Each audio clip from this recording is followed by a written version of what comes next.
That's like, what game are you playing? I don't know. What is the game in Twitch? What is the thing in Twitch? What is this for that? I don't know. But I noticed that when I was walking down the street the other day, there was a bunch of people who just weren't wearing masks at all, which is okay. You know, I get it now that the CDC put all that stuff out, but I found myself upset. So I was like, okay, hang on a second. I know the CDC said it was okay because we found out like vaccinated people are less transmittable, which is a huge thing. So I was like, okay, I got to find out a way. It's like, what would I do? And I started thinking about the Livestrong bands that I used to have when I was a kid. So I just got 2 of those. I got one of them that's bright pink and one of them that's black because, you know, man colors. And we're live. What's up, everybody? What's up, nerds? Whoop, whoop. Hello, other nerds. I am Bizarchus. And other people who are just not us. Hello, everybody. I am Bizarchus. I am here with my wonderful, wonderful community. We are going to be playing Dungeons & Dragons today, 5th edition, ongoing Vereldium campaign. This is a drop-in campaign that you guys can... oh, awesome. 75% complete on Erziever's learning a new spell. This is something that you all can actually jump into if you want to play yourself. The link right here is at the top.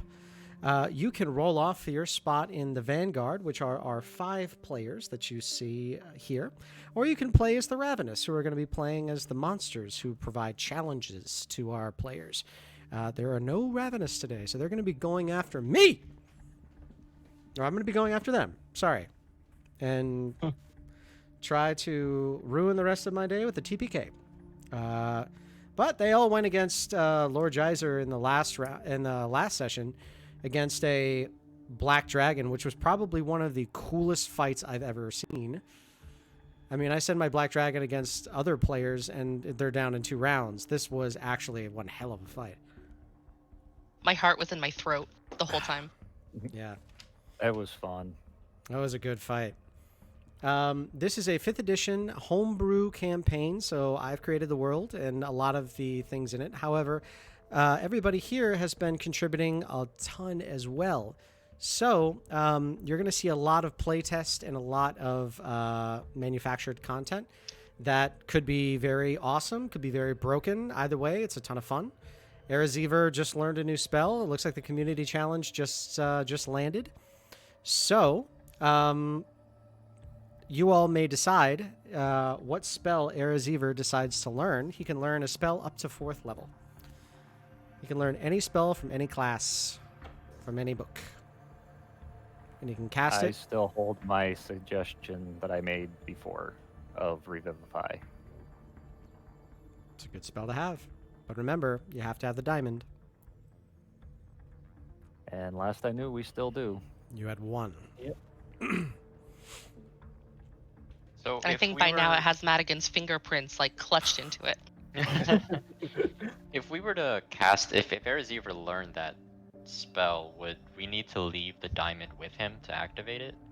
Need to... Yes. So you wouldn't be able to take the diamond with you. Okay. So but there's a reason why Madigan always brings the bag of gentle repose. It's kind of like a body bag. Like, what if we chuck the diamond in there, bring the whole thing back to Erziever and say, here, can you cook this? It's not that big. It's more like one of those like canvas shopping bags that you take with you to the grocery store. It's just enough so that you get like a 2 days worth of food for a family of 4. It's not that so that you can stuff in a halfling. I could fold up a body. I take that back. So you're saying it's more of a Cornish game hen size gentle repose? What if I used enlarge or reduce on the bottom? And you can stuff it in the bag. Now this kind of combo I enjoy. This is good role play here. That would work. Okay. I'm sorry, this is my old guy water. As you all may or may not have seen in the last session, they went up against a frigging black dragon. As they did so, they got their first dragon's hoard, which was over 50,000 gold. It was a lot of awesome different Oh crap. Okay, so we're flipping a inspiration card. We'll get to that in a second. Which was a lot of cool and very eclectic magic items that were brought into the party. The way that I usually do them is I will have these cards here. All of these cards are item cards, which are all Wizards of the Coast created and play-tested magic items. Each one is one or a set of items, such as like a Belt of Giant Strength, which they did acquire one. They rolled off for it, and they were able to get it. They were able to get 10 items in total. Yeah, 10 items in total, which is all inside of our caravan inventory, which is newly organized in our Discord. Link at the top. Please join if you're interested in the kind of awesome stuff. So, like I was saying, this is a homebrew campaign. This is also a community-based campaign. Therefore, you, the viewers, are just a part of this caravan as our Vanguard and can help out just as much. So if you take a look at the bottom right-hand corner of your screen next to your chat box, you're going to notice a little purple little purple bubbles that are going to be constantly accruing as you're watching our stream. Those are called trouble bubbles. Those trouble bubbles can be turned in for loot, for gold, for alchemy, for supplies, for traveling food, which helps you travel to the next location. You can turn them in for weapons. You can turn them in for armor. You can turn them in to unleash the archers, which fires a d20, and if it's above 10, all the monsters get hits. Below 10, everyone gets hit. And that's 1d8 of damage to everything on the map at that time. You could also send in a healing word. It's a single d4 that could save or change the entire tide of battle. You could also help with the current community challenges. Erazever is your court magister. He is going to be able to cast any spell from any class and any race. He can cast one spell per session at any time. Most of the spells that he's been casting is Identify, but he's capable of casting a lot of new spells. Therefore, I will allow at any time, if you all, the 31st Vanguard, say, Erazever is going to learn this spell today, then he's going to learn that spell today. So, my mom is calling. I think she's watching the stream right now. Mama Biz! Hello! No worries. That's what she usually does. It's only when I'm in the middle of something. My wife does that too, so you can tell that I've been leaning. All the women in my life are leaning in a very specific direction. Are you busy? Yes. Very, very busy. So, one of the ways that this is a very homebrew thing is something that was just redeemed in chat. These are inspiration cards. Inspiration cards can be turned in one of four ways. You can either turn it back in and you can roll any dice. One more time. Any dice whatsoever. You can gift it to another player and they can re-roll any dice. You can force myself or the Ravenous, if they were two separate people on this occasion, to re-roll anything that they have rolled. Or you can tempt fate. You can tell me to flip up the card, and whatever concept is on the other side of this card will affect the game at some point in the session. Some of these cards are very good, some of them not so good. There are cards in here that will level you up instantly. There are cards in here that could drop you to 0 hit points with 2 failed death saving throws and make you roll a d20 immediately. So those kind of things could go in a lot of different ways. But you'll notice that there's a lot of other content that is not any way balanced or written by Wizards of the Coast, but that's the fun of it. A lot of this is our own personal touch. A lot of this is stuff that the players have created themselves. Everybody that you see here is an original character. I've tried to keep as many original maps as possible, and all of those are available too on our Discord. Look at the top. So, as we get started, I would like to please introduce our 31st Vanguard. Black Irish 19, one of our OGs. Would you be so kind as to introduce yourself and Maresh? Hello, my friends. I am Black Irish 19 here on Twitch. I am playing Maresh, a water genasi sorcerer who has been through some very crazy adventures with this caravan, and he's looking forward to even more. Yes, you have been a part of that. And you've been dead. I got the scar to prove it. Yeah. It's in session, and this is a canonical show, so I feel like I can say that because it matters. It's not really spoilers if we're the ones who are like a part of that crew, right? It's fine. Exactly 10 funnel chickens, also known as exactly 10 funnel cakes, also known as exactly 10 chicken nuggets, formerly known as What's Up? Can you please introduce yourself and Madigan Vaughn? Yes, so I am one of those names. And Madigan Vaughn is a cleric who's been with the party for since almost the beginning. She carries around a very toadish looking bulldog named Morty Vaughn, and generally just looks out for the whole party. Mm-hmm. It's a toadish looking dog that now narrates anything that happens. He's also, somebody changed his name to High Chancellor Morty Vaughn. I forgot I did that when I was the Ravenous. So you did that. Okay. Let me fix that. No, it's totally fine. He can be High Chancellor Morty Vaughn. I respect that. Also, this is honest to goodness. I actually did not know that she did that before this happened. Before I literally just tried to pull Morty Vaughn over. Always a pleasure to have you in, and I know that you are currently suffering the second Fauci ouchie, so if at any time that you need to pull back, just let us know. You. Okay, Victory NYC, welcome back with Dirt McGirt. Would you please introduce yourself? Sure thing. Hey, everybody. I'm Victory. Today I'll be playing the role of Dirt McGirt, your friendly neighborhood cartographer and support rogue. Dirt's been an intermittent follower of the caravan here. Happy to get back out with a few folks that he's adventured with before and see what's the whole deal is about this things underground. No, surely nobody's mapped all this out before. He could make a killing if, peace times come and he could ever get to somewhere and set up shop again. Very, very much. Okay, and I see that you spent 6,000 trouble bubbles in order to give yourself a inspiration card. I have your card here.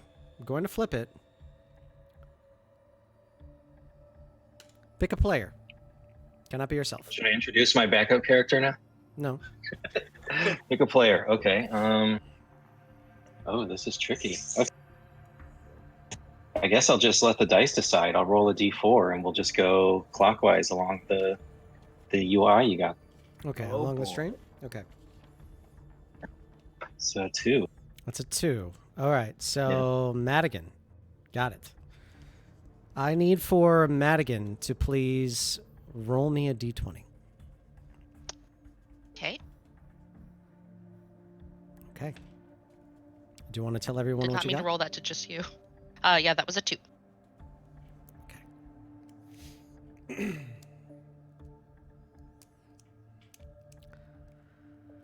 Lord Geyser 21, welcome back. It's great having you on this side. I know that you were our amazing Masel's terror in the last session. Would you please introduce yourself and your halfling necromancer, Helvis? Hi everyone, I am Lord Geyser 21, but here, Helvis is my name, and creating the undead is my game. I am the halfling necromancer. Yes, you are. It's wonderful to have you in on this side once again. Horsenio, our absolute incredible. At this point, let's face it, you're just a community manager. And I also would like to say somebody who's been helping me out so much. Horsenio, it's a pleasure to have you on the Vanguard. Would you please introduce yourself and Keisha Bloodlust? Everyone's favorite character. Everyone's here. Hello, everybody. I am Horacenio, and I just want to say that it has been a pleasure helping out in this stream and in the Discord. This evening, I will be playing Keisha, the battlefield or battle-hardened turtle, hoping to protect all that she can, and everyone that she calls her friend. Keisha has been through a lot, and as a result, she's been learning some new things that she can't wait to show all of you today. We're all looking forward to it too. Okay, we'd also like to take this time here at the Bizarchus channel to announce something that is a little bit different that's going on. You'll notice that in the upper left-hand, or in the upper center part of our screen here, that there is a sub-goal until an art commission giveaway. We have an artist who we know as Lowkey, Lowkey. You'll see Dirt McGirt over there. His current character art is actually drawn by Lowkey. That is our person who is going to be your commissioned artist. So Victory NYC has been kind enough to gift a certain number of those to this channel. Because of the incredible amount of work and effort and time and energy and love that has gone into this community from Horacenio, we are going to be giving the fourth and last artist drawing to Horacenio as a thank you. So, Horacenio, we are officially announcing that you are our fourth art commission. I will be putting you in touch with low-key artists a little bit later. So now everybody is going to be vying for that last art giveaway. All you have to do is tell all your friends to subscribe, which is actually really hard. And everybody's just getting back to work recently, so tell them to chill. We're good. I'm doing this because it's fun. But you can go to the Bizarchus Discord, and you can roll off in the Discord under giveaways. You just roll a single D100. Oh, okay. Well, Victory is making that happen. Whoop woo! That's a 10 gift subs going through. All right, so that's awesome. Victory, I feel so bad about your card now. Oh no. As you are, as you all see that number increase, that's going to be a chance for you to have your own commissioned artwork for your own original character. It does not have to be anything from this community. It doesn't have to be anything from that. But we just would like for you to share that with the community. So even if you have a completely different character from a totally different idea, he's still going to draw it for you, and we want you to have that. Because even if I am not the best dungeon master for you, that's fine. There's going to be a million more. I am just one flavor in the Baskin Robbins of Dungeon Master. And I don't know what flavor that would be, actually. I'm assuming the most... Nope. So, what's New York's signature flavor? Is it cheesecake? Trash. You know what's actually really good here is the vegan chocolate from Van Leeuwen's. Oh, I should have said that one. Okay. All right. Well, I should have said that one. But we are going to get started with today's session. So, in our last session, you all had fought a black dragon, and you were able to make that work. You also took all of his stuff. So, as you pile up everything you possibly can into your brand new handy haversack, it is stuffed to the gills with gold and with items and with all of this treasure that this black dragon had hoarded for itself.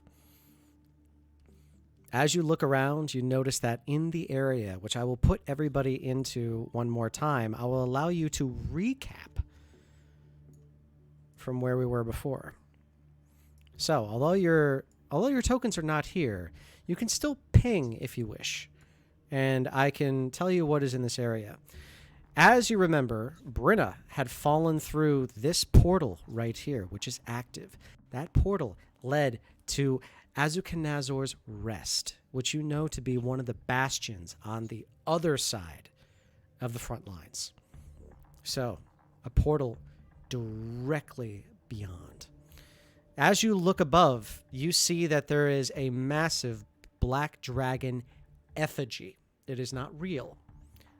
The eyes, however, glow slightly. You see the eviscer. What is the word for when you just strip a hunt clean? It's pick clean. It's the pick clean body of a black dragon, which all of you all took a long and good time to carve up, so that you can get some interesting scale parts and some leather and some blood and some claws and some teeth. The tongue. Don't forget my tongue. And the tongue. Cheas lingua. It's going to make delicious tacos. A little spicy, but it should make some good tacos. What you all did not realize is where this other portal went to.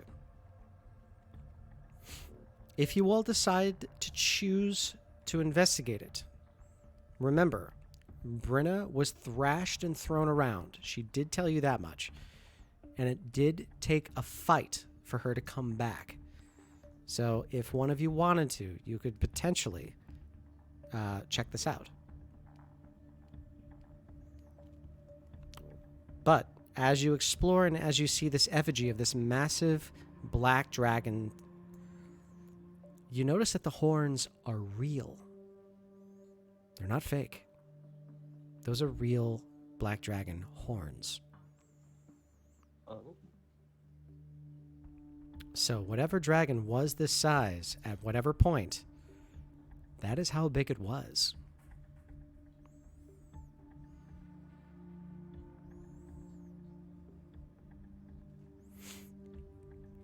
Now, I will leave the 31st Vanguard to continue their investigation if they so choose. Or we could just go back to home base, whatever you want.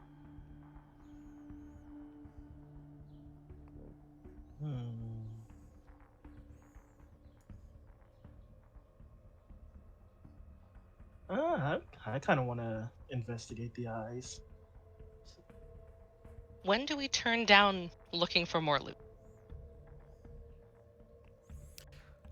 It's a possibility. I'm not saying that it's an impossibility, but you never know.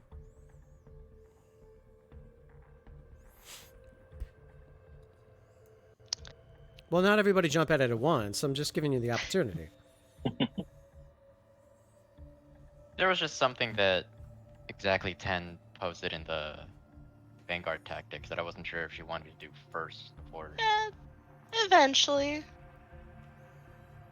I just, she's gonna turn to Maresh and say, you know, you guys were looking pretty frazzled after that last fight, and you're just back at it again.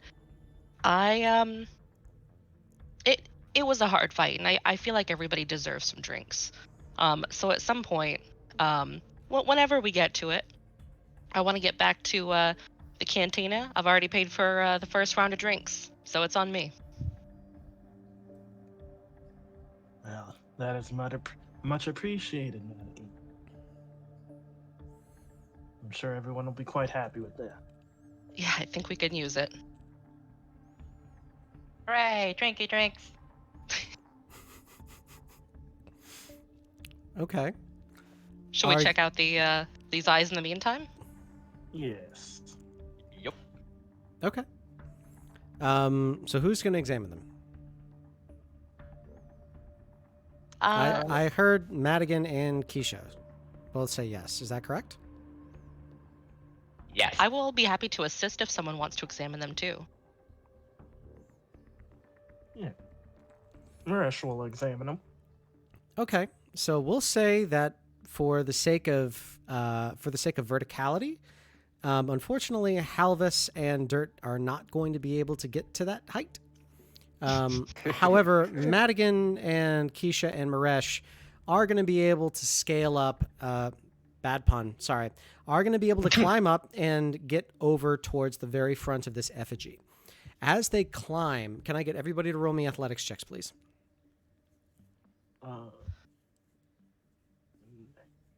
Okay, it's not hard. Okay. Oh my god. Keisha poof, and falls completely off. And you just and Do you land on your shell? yeah, you just see Keisha. Help. But you do it in a really badass, like Blood Knight way, so it's good. Maresh, however, starts climbing up, and he does his best. He's climbing on, and you and Madigan climbing on these things, if you've ever seen people go to a climbing gym for the first time and immediately just like glomp onto the wall, it's kind of like that. But you're able to like sort of shimmy your way towards the front. You two both get to the very, very front of the statue, and you look into the eyes of this black dragon. I need for both of you to please roll me a Constitution saving throw. Madigan, you need to roll me 3d20. Oh my goodness. Okay, so extra disadvantage. Or something. No, just For 3d20. disadvantage. Oh, okay.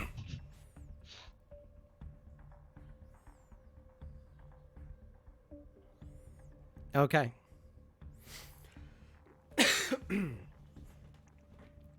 2, 3, 4, 5, 6, 8, 9, 10, 12, 13. Okay.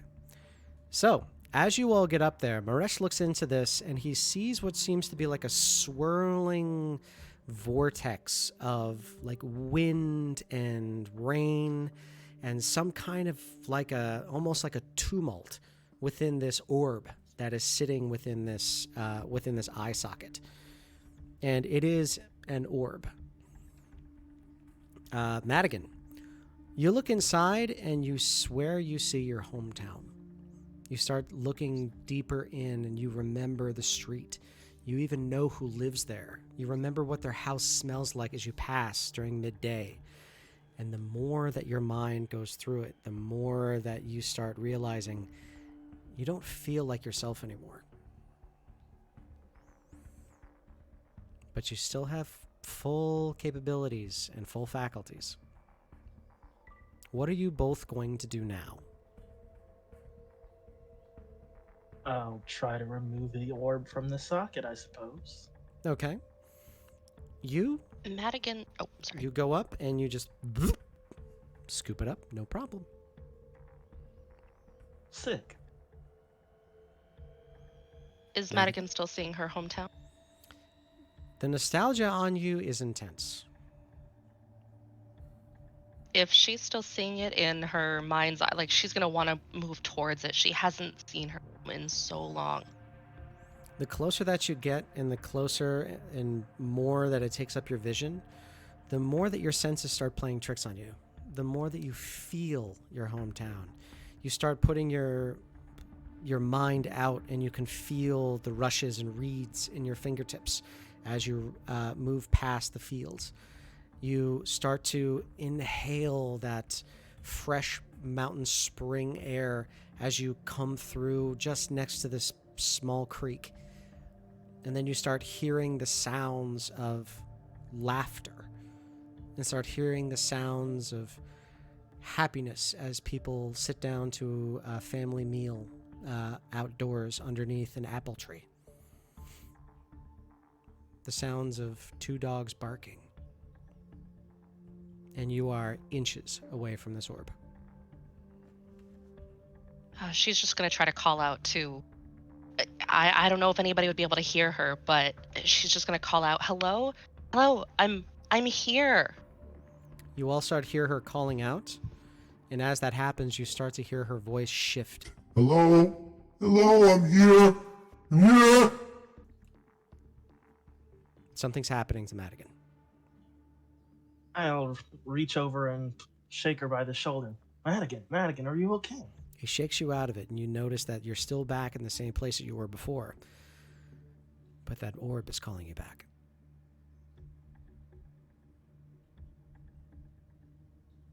Why? Why? It was so beautiful. Just let me go back there. No. I put my hand in front of the orb and block her vision. Okay. As that happens, you just see a black stone that's in front of you, Madigan, as his hand covers it. And the feeling disappears. Oh. What? I'm so sorry. I really almost wanted to slap you for a second. I'm so sorry, Maresh. I didn't feel like myself at all. It's no problem, but perhaps it would be best if I handled these. And I'll remove the other orb. Okay.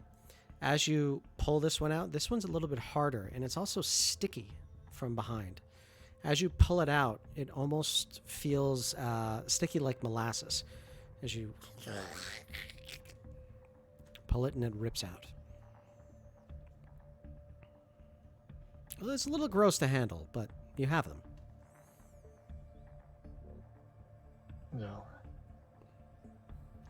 We should take these back to Arazever. But what if the portals have something to do with the orbs? Both Like, the what portals if are we could still go active. to a place? I saw my home in that orb. Haven't you wanted to go home? My home was lost long ago.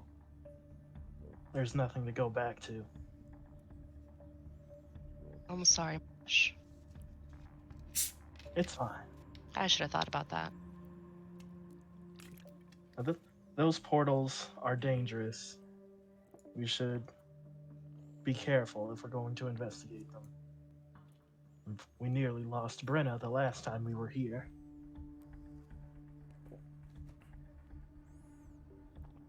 We've just been on the road for a long time.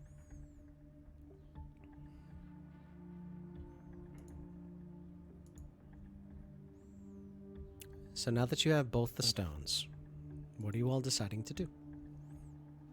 I mean, there's a round of drinks.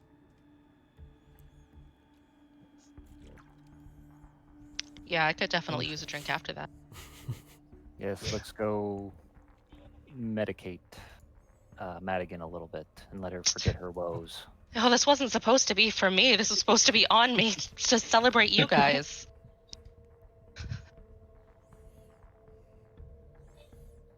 Keisha's gonna call from the ground while she's still on her back. Is everything okay up there? You've been there for a while now. We're just fine, Keisha. We're coming down now. And I'll place a Okay. hand on her Madigan's shoulder. Come on. Let's go have that drink. Yeah. Just be careful with those things. I go over to Keisha and offer her an arm to help roll her to her side so she can get off her back. Oh, thank Okay. you. You whoop and hoist right up. So, are you all headed to Chameleon's Cantina? Yeah. And I'll drop the orbs off on the way with Arazever. Okay. Are you going to try to have him investigate the orbs first, or are you going straight through? Straight through for now. Sounds good to me. Okay. So you guys are going to go, and you're going to go to Chameleon's Cantina. So, you remember that Docs told you something if you ever wanted to go back. What did he tell you? Do you remember?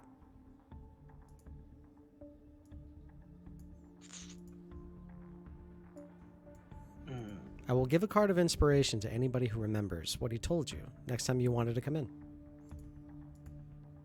I believe it was to think of the place that you're expecting. Close. Secret hand signals. Less close. Main thing that I remembered was that Brenna made a friend who told her that if she wanted to visit him, to think of, like, I think a meadow. I thought I remembered it being like the room of requirement, but I think that was just my own brain. Mm-hmm. I have no clue. Okay. Keisha, you get a card of inspiration because you remember. Woo. Nice. So, what it is you have to, each one is how you feel when you enter. So, how does everybody feel right now? As I say, as I pick up into the mic. Thirsty? Madigan feels a little forlorn, but happy to be with her friend. Keisha is the latter part of that sentence. Halvis Okay. is glad to be back with the people he connects with. Okay. Very content on Maresh's part to be with them. Okay. In which case, as you get to the very front door of Chameleon's Cantina, you open them wide, and as you go inside, you go into a lovely green patio area that is gorgeous. As you take a look inside, it is kind of bustling. You see a big old gazebo that's in front of you. There's a massive trellis that is going across the very top, all of it covered in large vines with flowers blooming, with grapes dangling. It's gorgeous here, and it smells like a fresh garden.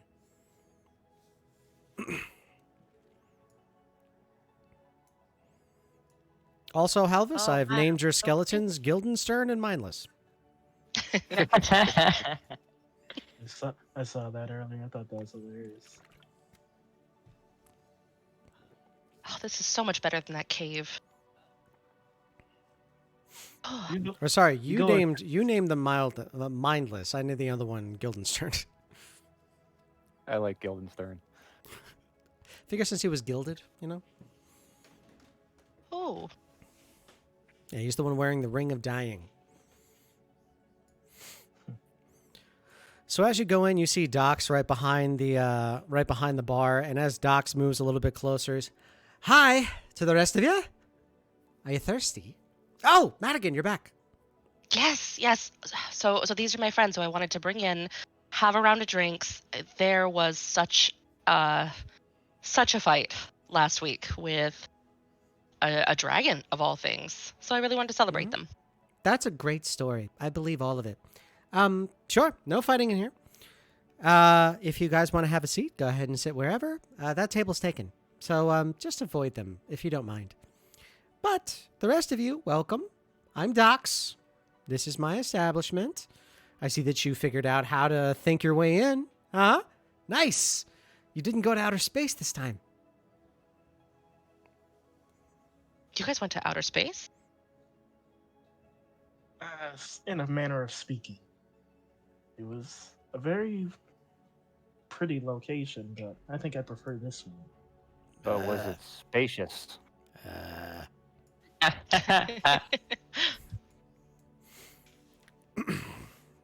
That one was bad. But as a purveyor of a good dad joke, I'm gonna give you a card for that one. That one was, oh wow, my spine burns after that one. That's how you know it's a good one. So as drinks are all handed out, they give you a little bit of Blood Sea Ale, and this is a little bit thicker than what you were expecting. It's not really an ale; it's more of a stout. But as it goes down, you get the taste of iron, and then like a very, very sweet and almost savory taste as it fills your stomach. It is very, very good. You're not sure if you're going to have an appetite after this, but it is delicious. I think next time we adopt a new crafter into our caravan, we should find a brewer. We gotta get some more of this.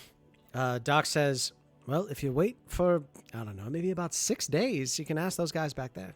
I know that at least one of them's a brewer. I think it's the darker one. Really? Why 6 days and not now?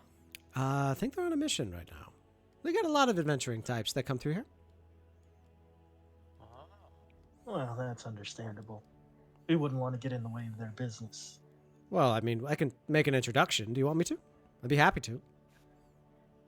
If they made this, I don't Please. think that they did, no. But they do make the honey mead, which is good. Very, Oh. very good, I think. Oh, I had the honey mead last time. That was Yeah, do you very know good. how hard it is to raise bees underground? Difficult. Yes, Okay, I mustered my confidence. Excuse me, Mr. Chainforge and friends. This is the new caravan that just came down from on the surface. Yogmig, can you say hello? See this this dwarf come by. He's THI double C as he comes over to the rest of you, and he comes within steps of Maresh and Madigan. He said, "Yes. What do you need from Yogmig?" Greetings, Sir Yogmig. Greetings. We have heard of your talents as a brewer. I dabble. I am far more busy with matters of the arm and matters of fighting. Of course, we know of that as well. I What just wanted do to you give know, my Blue One? And he stares you down. Oh. Keisha is gonna get in front and go, "Hi, my name is Keisha Bloodlust, and I am a turtle. I am traveling with my friends so I can make new friends, learn new things, and create amazing stories about our adventures for my future children to hear, just like my ancestors before me. I hope we can be great friends. It's a pleasure to meet all of you. He died before." Greetings, I am Yogmig. Hello, Kisha. You say you know of my fighting. Am I famous? I misspoke. I didn't mean your fighting in particular, but we know a thing or two of getting into scraps with dangerous creatures. You have children. Not yet. Are you two an item? Unfortunately, no. No. No. Okay, sorry. But he is my friend, and we also both died before. Wow. I feel my end comes soon. I speak to ancestors. They speak back. They say, prepare for the next life. I go with my kin, brethren, adventurer. I fight. I make good money. But dangerous. Many enemies. Yes. Yogmig make many enemies. I think we're pretty good at making enemies where we go. You have family. Friends, they follow you. I know the caravan. You stay in Elza's Delo. I respect Delo. I like Delo more than I like Lotswan. As do we. They pay. No backstab.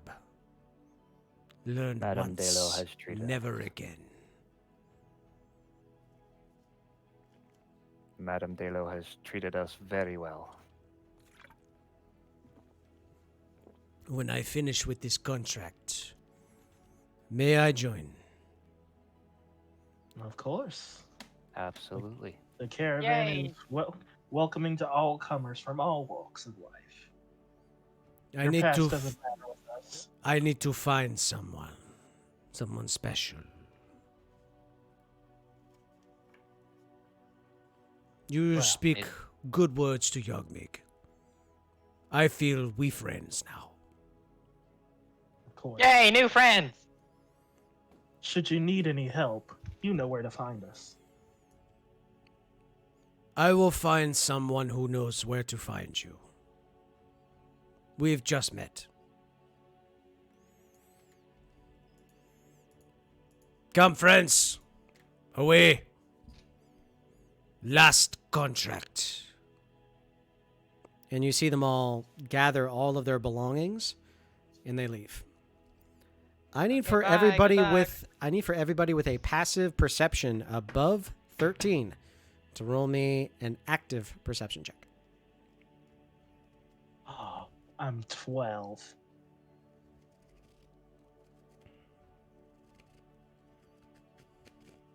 Where You find your where is- passive perception on the left-hand side of D&D Beyond, just about midway down. Underneath where you see your saving throws. Okay, and you said above 13. Above 13. So 13 or above. Not me, unfortunately. Okay. Dirt's pretty into his drink. He's deep in his cups. Yeah. Madigan, however, This is good stuff. He's like trying to see if he can draw with like how thick it is. Madigan, however, hears something totally different. As she's leaving, she catches a couple of them, starts speaking in a language that she's not 100% that he knows. Madigan, what languages do you speak? Celestial, Common, Elvish, and Infernal. They start speaking in Infernal to each other. Oh. And the words that you hear are the perfect sacrifice.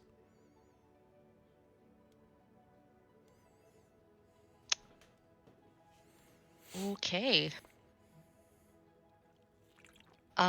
The 5 of them say this to each other. Yogmig is the only one who doesn't. Does it look like he understood them at all? He's walking in front of everyone. You can see that he has this massive axe on his back. It looks like it was once probably a mining pick, and then somebody just put a large blade on the very front of it, and that's how it's set up. It's more of a cleaver than anything else. But he looks like he has no idea what they're talking about. I am going to kind of like lean over and whisper to Maresh, just looking like I'm pointing out something about his drink. I think they might kill him. He just said something about sacrifice. Oh dear. Perhaps we should keep an eye on. So Dox looks over, and at you as you guys are talking, he says, "So, a dragon, huh? Well, I'm always up for a good story. Tell me, what'd you do with it?" I mean, it's got to be a dragon. It's got to be like big, right? Or is it a lizard? Is it like this big? Maybe this big? That big? It was large enough to swallow us whole if it wanted. Which part of you whole? Like a finger? No. My entire body. Mm-hmm. There's only one dragon that's around here that could possibly be that. And I know that you didn't just walk in and kill it. The one in the southern cave? That's the one. Misha goes, I think they're the ones that did that. Mm-hmm. So, me as a proprietor of a bar, especially a proprietor of a lot of different bars in a lot of weird dimensions, yeah, we think of some things to sort of whet the palate, keep people going. I gotta admit, this is a good one. Somebody would probably spend like at least a gold on this story. But do you know how many people have said, "I killed the Beseld's terror"? It's like 3 a day. And how many of them had proof? None. Well, And I that, still my see friend, is that where there we must be none. I'm afraid that is where we differ. I'll pull a scale out of the handy haversack. Nice. Oh, thank goodness. I thought you were going to pull out the tongue. Nice. You found a big black rock. What is this? It's a dragon scale. Even if it was, I couldn't tell if it was or not. What kind of proof would convince you then? We've got a variety of materials. Really? Got a whole bunch of materials? Weren't you just talking about craftsmen? Come on. Head or nothing?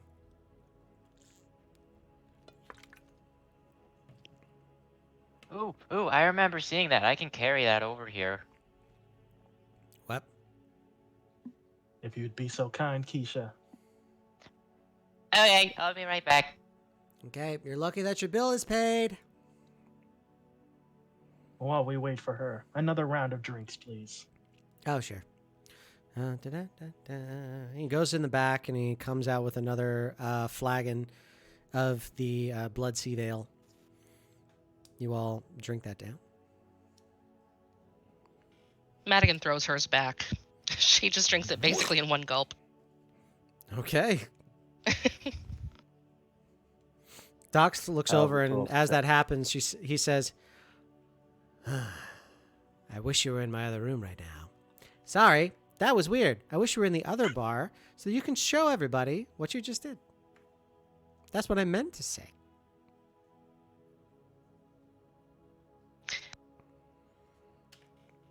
Madigan genuinely doesn't know what to say. Well, Bizarchus genuinely did not mean to say what he said. So. I was trying to think of something snarky to reply with, and it just wasn't happening. I just try to stay in character for that, so I did what I did. I was about to say, like, is Doc hitting on Madigan? I mean, it's been a while since Madigan heard that sort of compliment from anybody. I know, and I didn't want to roleplay that, but I went down a rabbit hole with my words. Madigan will just sort of like pat him on the hand and just say, there. There's a Appreciate clip. the thought. That's a clip right there. Yeah, Bizarchus blames his old guy water.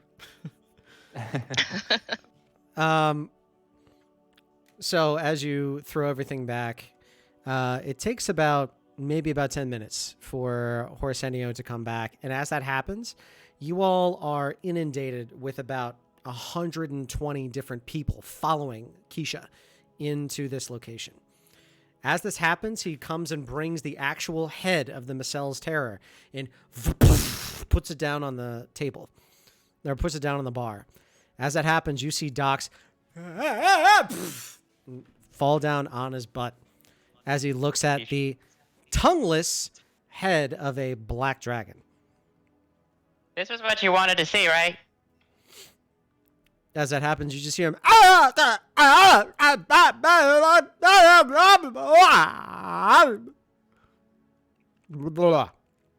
As this is all happening, you're seeing that there are literal, like, almost about 200 people now trying to pour themselves into this bar to see the head of the Micel's Terror. Oh, I'm sorry. It appears that I have brought lots of friends with me. No. That's a good thing. Everyone, Black Dragon special! Woo! Drinks are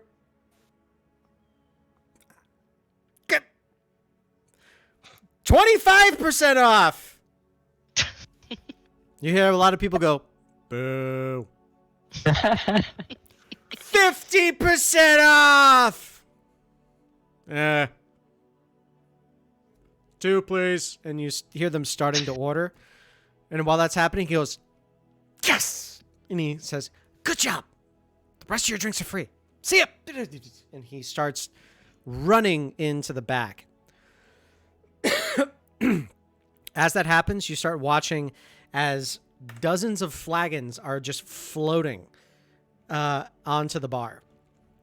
And as that happens, you're watching as people are putting down money, and the flagon and the money is being taken and tossed into one of the shrubs that are behind them. And then more flagons are being brought out. Money's being tossed. You know that this is his unseen servants that are helping Dox get everything through. I'm sorry, not him. They that are helping them take care of the bar.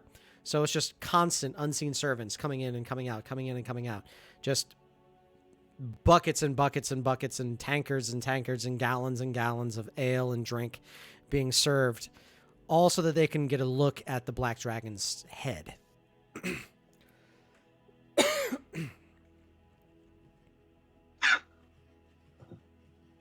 It's amazing. Pretty good night of business for you then, huh, Docs? Looks over.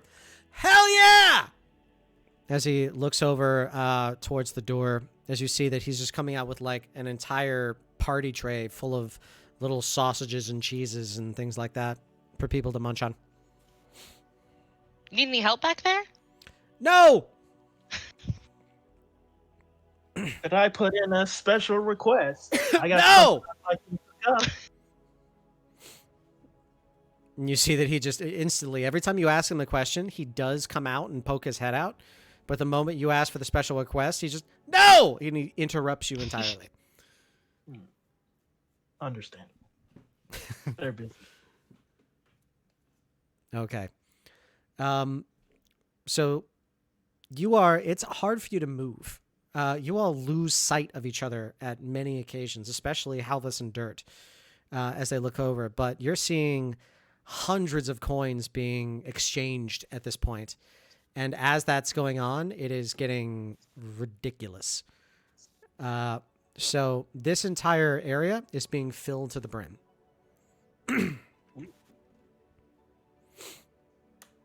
Just imagine like a New Year's Eve party, like pre-pandemic, downtown somewhere, like in a bar. Yeah, like shoulder to shoulder. Yeah, right now this is Times Square New Year's Eve. Just nobody...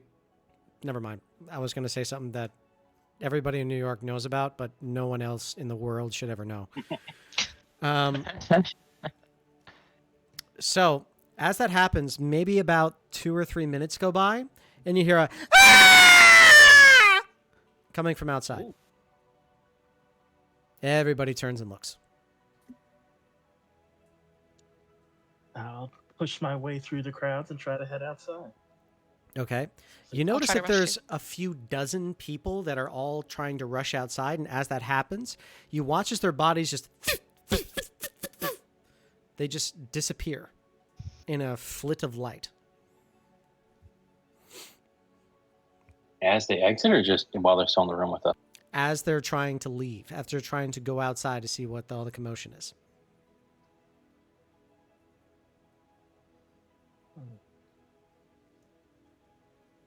Is that what normally happens when you leave this place? No. Is that what happened last time? No. I don't believe so. Roll me an intelligence check. I know we had a check, couple please. round. I'm not just making that up, right? No. Roll me an intelligence check, all of you.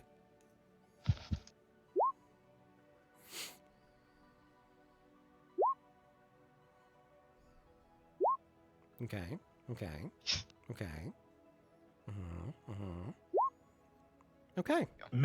Maddie's a little bit sauced. It's fine. So 3 of you are able to figure this out. As you do so, you notice that not everybody paid up front. A lot of people have tabs. And also, a lot of people are trying to leave with drinks in their hand. You notice that the people who have no drinks in their hand are walking through just fine. Not everybody, but some. But those who have drinks in their hand absolutely don't leave. You just see them and puff away. Outside, there's only about 5 or 6 people out of the dozens that are trying to make their way outside. We're fine, because our drinks were free. I'll head outside. Okay. You go and you are outside. Quickly thank the bartender for his hospitality, and I follow behind Maresh between the sea of legs. Okay. I'm assuming everybody's going, or is anybody staying behind? And Madigan's just gonna drink the rest of her drink and set it down on the bar.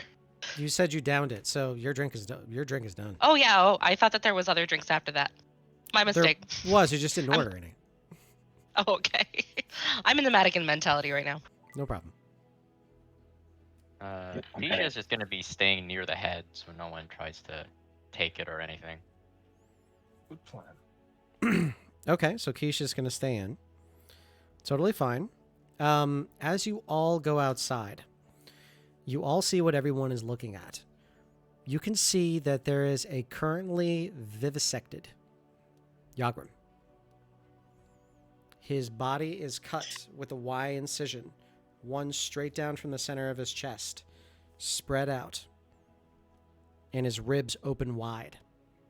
You can see that he's just now, his lungs are...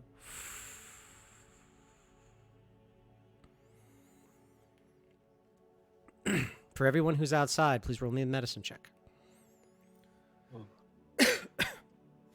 I don't know that Madigan made it outside just yet. Halvis, I'm glad that you got this one.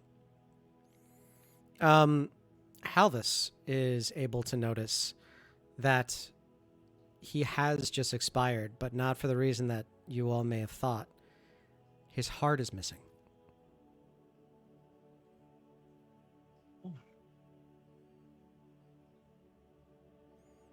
As you look in his hands, he is holding what appears to be an idol of a tree of life. You know that this is possible to create a ritual. You've not done this yet, but you know that you have the ability to revive him.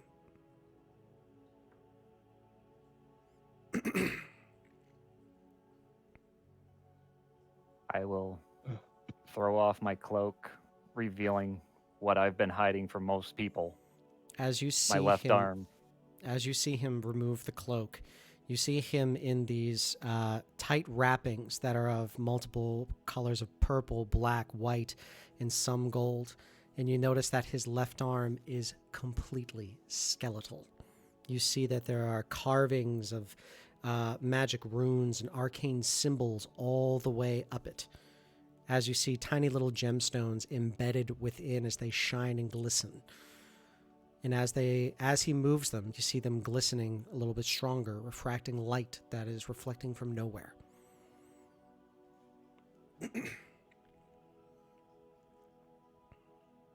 Alvis, Madigan, can you do anything to help this? Madigan's still trying to push her way out of the bar. I have not done this before. I've only read it in the books of my master. But I will try with everything I have. I go over and grab the stone. Okay. So the idol that you grab is of the Tree of Life. You see it as, if you have ever seen a banyan tree, it looks like 1,000 trees placed together, and each one of them sprawls in a different direction. You know that you have to place the roots where the heart is. But since he has no heart, you're thinking you may be able to create one using this. The healing, you're going to need to handle for somebody else. But it's possible for you to revive him into something that is much more than just an undead, using this idol. As you place it in his chest, and you place the roots directly towards where his heart once was, you start the incantations. You start rolling your skeletal hand above, and as that happens, you paint the air with your arcane energy. You watch as the magic circles begin to appear as though they are coming off of your arm as almost like water and appearing around the body. As you're watching that, you're watching as each one of them appears like a drip fountain going into his body. Each one of them dripping this bright white looking liquid into where his heart once was. You start watching the branches from the tree splay and move deeper and deeper towards the rest of his body. And then they start to wrap his organs. They start to enrapture his veins and vessels. You start to see them wrap around the rest of his body, his bones. And then you start hearing the crunch and start hearing the pull of his sternum back into place. As that happens, you watch as those wrappings still rotate, and rapture his bones and sinew. And then you hear the sound of as the rest of the drip begins to turn into a pour. And each one of those tiny little spheres that you have left up starts to pour deeper and deeper. They triple, they multiply, stack in thousands of different lines as his entire body starts to glow so faintly. Then you listen to him.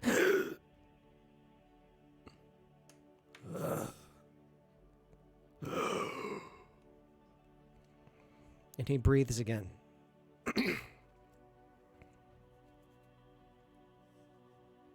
He looks at you with cloudy white eyes.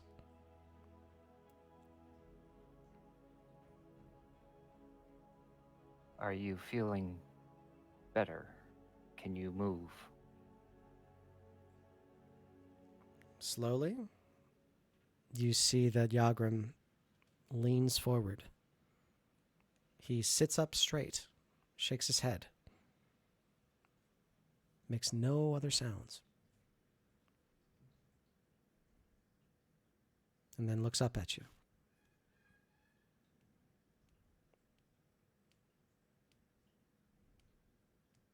I'll rush back to the bar to get Madigan. Okay. You see Madigan coming out. Madigan sees Yagrim as he was, but now with a massive splaying scar down from the center of his chest all the way down the rest of his body that looks as though it is a white and bright inverted tree of life.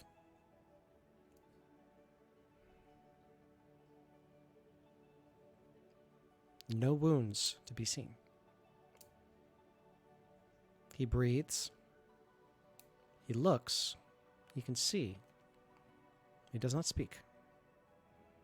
At least not yet.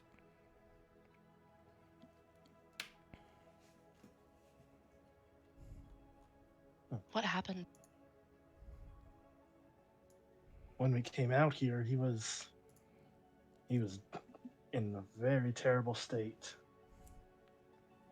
I think those people from before decided to enact their plan.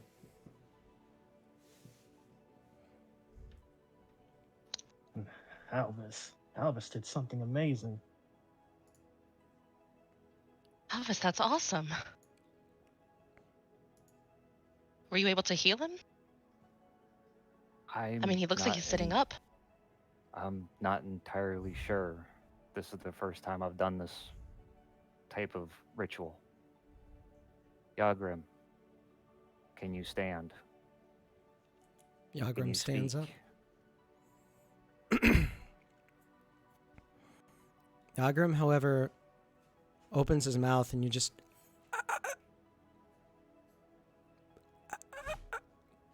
doesn't say anything. But you see that he's trying. He also starts to move his hands in a weird way. You see his hands like starting to claw a little bit, and it's like somebody who's not too sure, just comes out of a really deep sleep.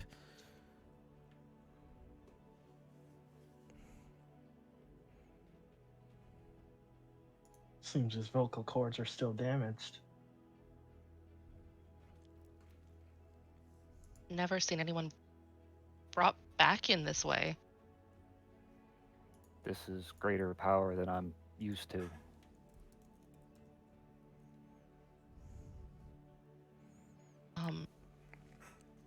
As this happens, though, he stands up and he puts his arm on top of you, Halvis. And you just hear him, "Thank you."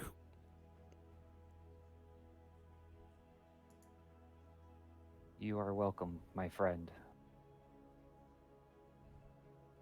Will some healing from Madigan help you in any way?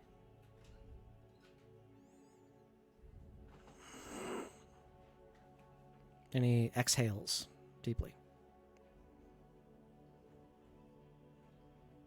I don't think my god covers this kind of... Yakram, the people who did this to you, were they the ones you were traveling with before?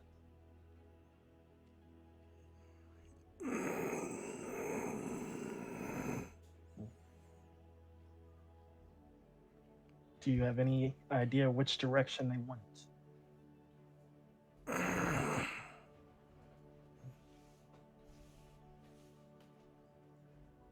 I think we should take him back to the camp. I go with you. And you hear, like, there's something caught in his chest.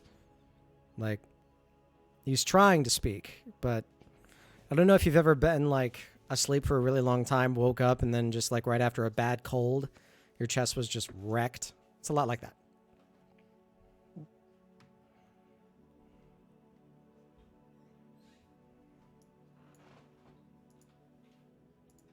Wow. It's like you made a new friend. Come, let's go back to the caravan and see what we can manage, and maybe we can find the people who did this to you. Okay. So, as you say that, he does follow. It does take a second for him to, you notice that he's like wobbling a little bit. And he does sort of like boom, boom, boom, boom, boom, boom, boom, boom. And he knocks around just a little bit. Other than that, like, he seems okay. He's feeling a little odd, but, or it looks like he's feeling pretty odd. But at the same time, he is impressively resilient. He's actually a little bit more resilient than you were ever expecting.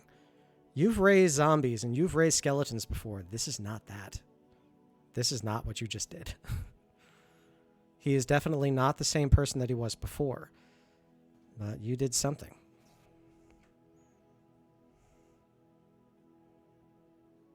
As we're leaving, I'll go back to the bar and get Keisha to bring the dragon head. Okay. And T-shirt goes, "Thanks, docs, but I think I gotta take this back now.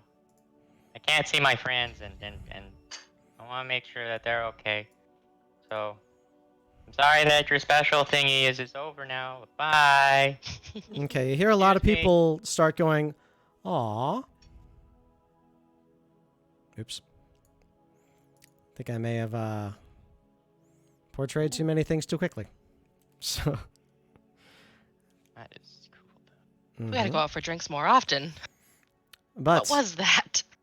as you all go back,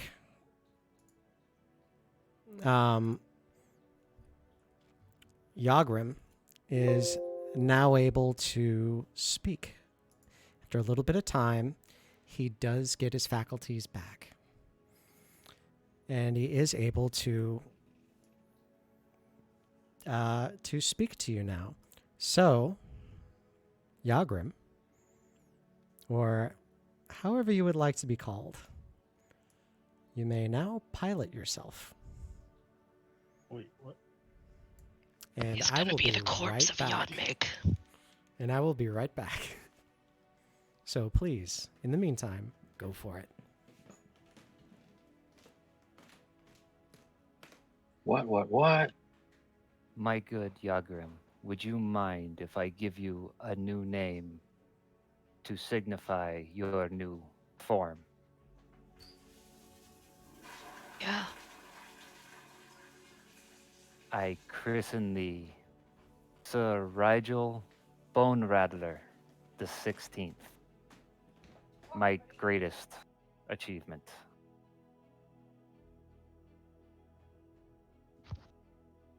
Okay.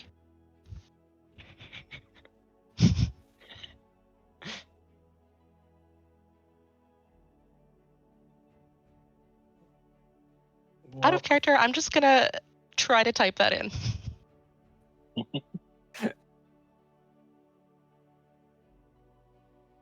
Just gonna let out a big rattling exhale.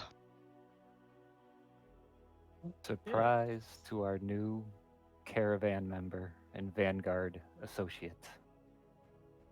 surprise indeed.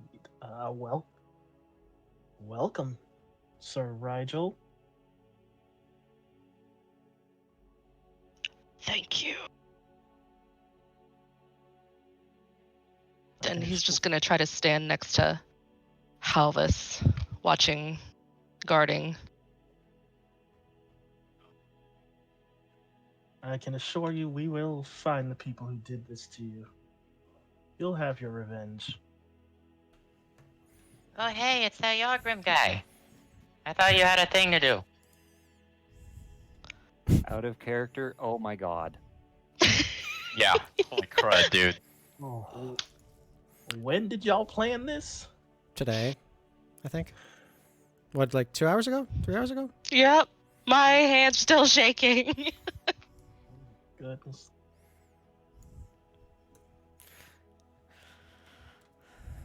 Okay, so are we going with Yagrim or are we going with the new name? Oh, he has given me the new name. Yes. Yagrim has been christened with the new body, with the new name What is his new of name? Sir Rigel Bone Rattler the 16th.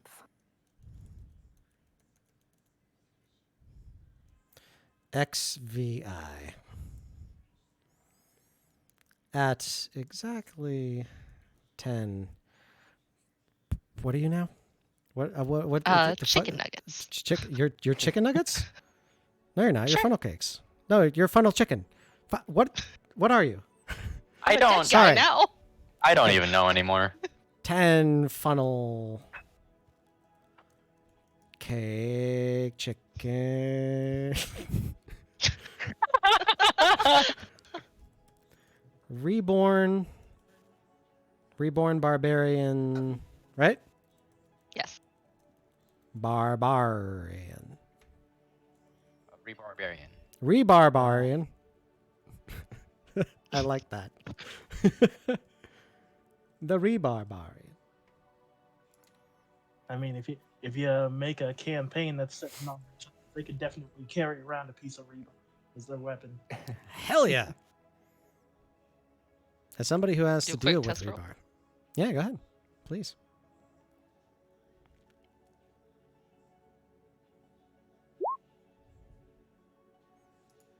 See, I heard it go off. I just didn't see it go off. Am I crazy? Okay. Mine came No, through. there you go. There it Okay, is. strength. There it is. I can see it. Okay. Also, my computer is turning into lava from all the different things I'm trying to make it do with this session.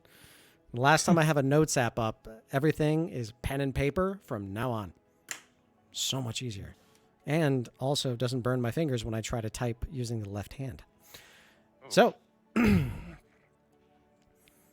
as you all get back to the caravan, you all decide to regroup. Madigan is going to sit out for this one because a lot of stuff just happened. Stuff, a lot of alcohol. Mm-hmm. Sir Rigel. Controlled by... Not me just yet. Oh, there we go.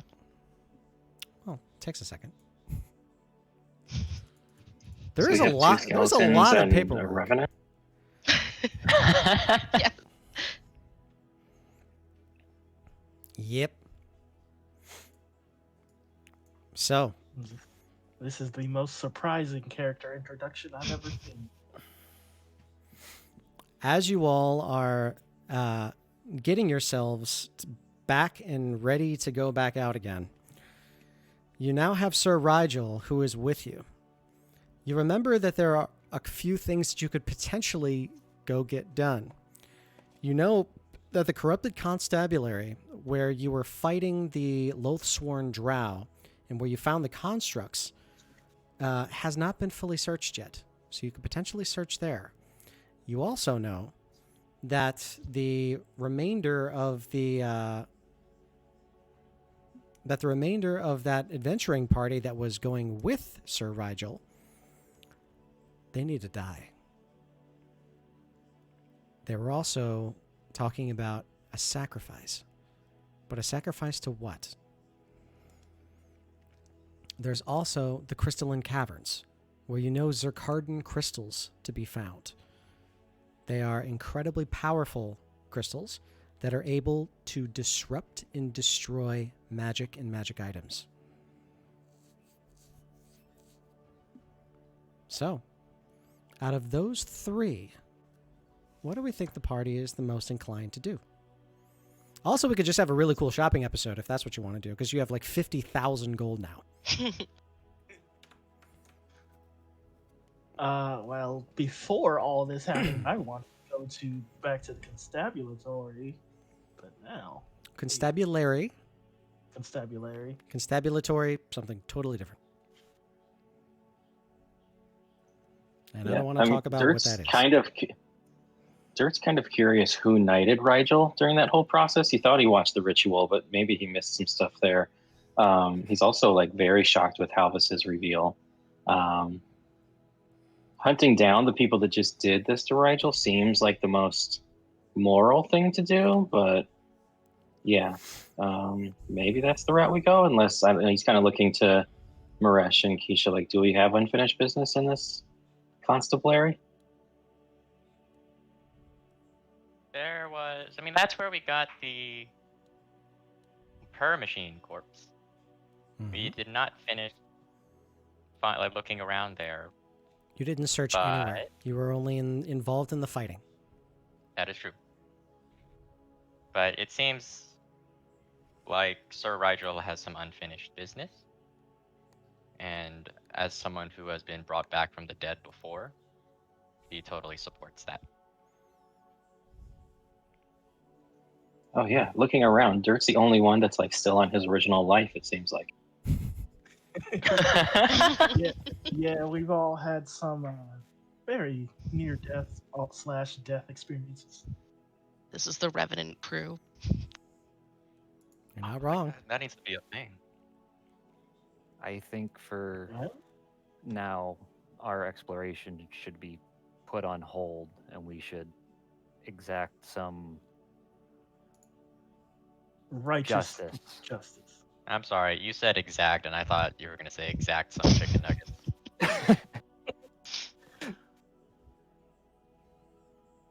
I just Okay. go where Sir Halvis goes.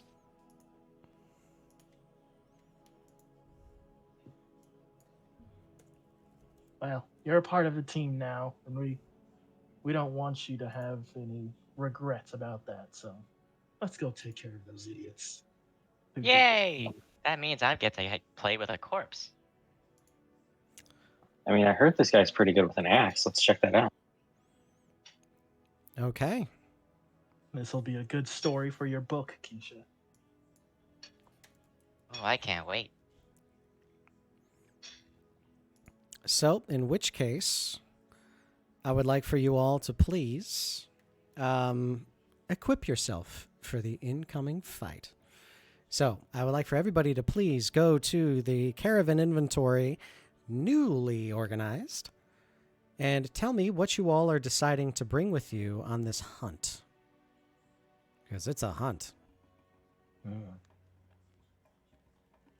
Well, I've got my things ready. What would you like to bring? Maresh will be taking the animated shield, the cloak of protection, and our fine arcane focus, along with 5 healing potions. Okay.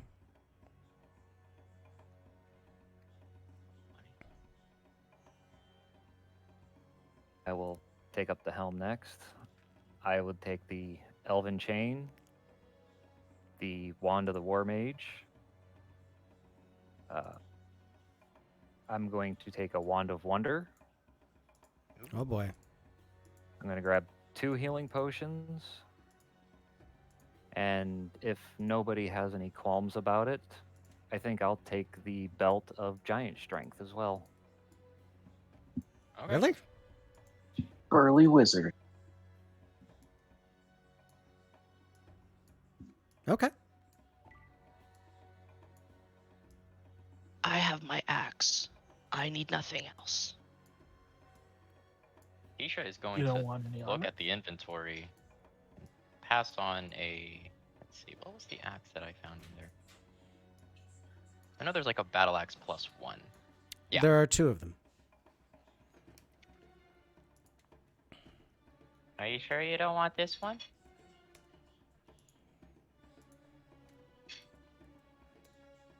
He'll take it if it's being handed to him.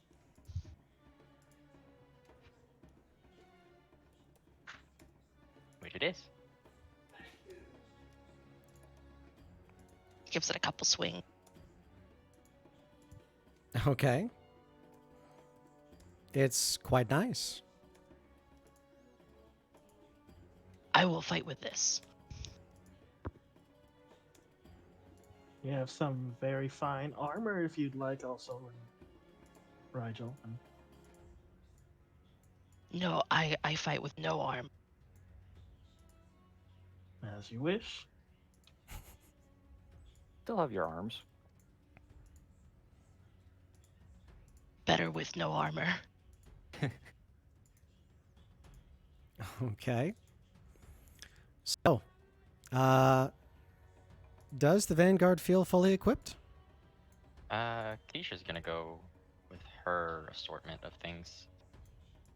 She is going to take the explosive battle axe, Okay.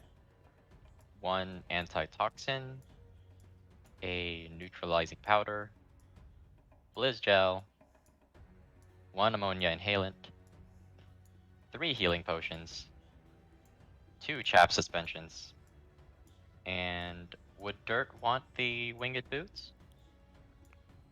Thank you, but no. Okay, then she'll take the winged boots too. Sweet. Okay. Dirt is going to, one, pat Halvis on the shoulder and say, I can't wait to see you wade into battle and smash them with those wands. And he's going to pick up Dairn's Instant Fortress, stuff that in his pocket. And then he's going to take the Cudgel of Reach and the Dagger of Magic Missile. Yep. I knew that Face you of the were demon. going to be the one who was going to find that. I can't believe you all drew that. I have to be honorable on this one. You legitimately landed on that one, the cards, but The face man. of regret. So much regret. Look, we're not bringing the bag, but we still got some tricks. Eh. I know. Oh my god. Also, I mean, in your list, there is a bag of fuck that. What does that do? Yeah. Yeah, it's because you all landed on another bag of tricks. It was the same one, so I wasn't going to give you a second one. Oh my god. We gonna have 2 Pokemon trainers? No, I'm not going to have that. It's ridiculous. I shouldn't have given you Darren's Instant Fortress, but it was just like you landed on the bag of tricks, and then the next card after that was Darren's Instant Fortress. It's like, Anyway, we're getting off track. Instant Fortress of Tricks. So, do you feel yourself well equipped? Yes. Yep. Yes. Okay, awesome. All right, so after you do that, you are able to get yourself well-to-do. Is everybody feeling solid? You all feeling good? I also give 2 short swords to my skeletons. Okay, got it. Now remember, one of them took a lot of damage.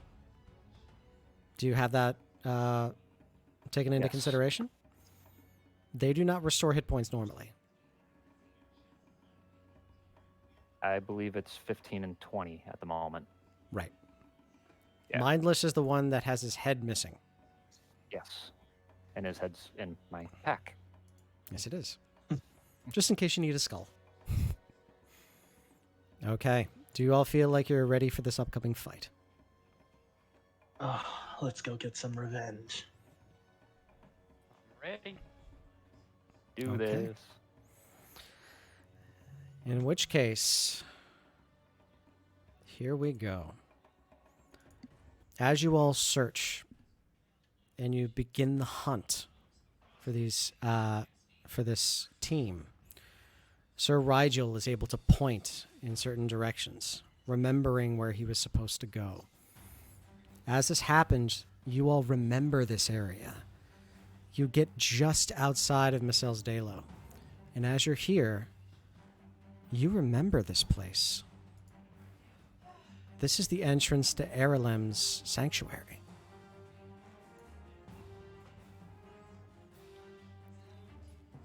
Oh. Uh-oh. As you get closer, I need for everybody to first roll me a stealth check.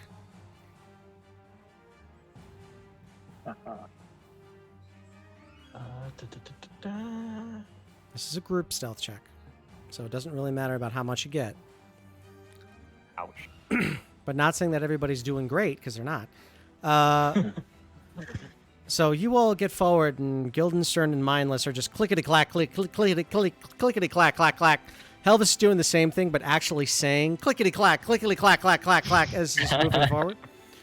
And kind of, as the rest of you try to move forward, Sir Rigel's really into it because his inner hunter's instincts are getting into it. The rest of you are like, no, we're going to kill somebody. This is going to be awesome. And the adrenaline is just...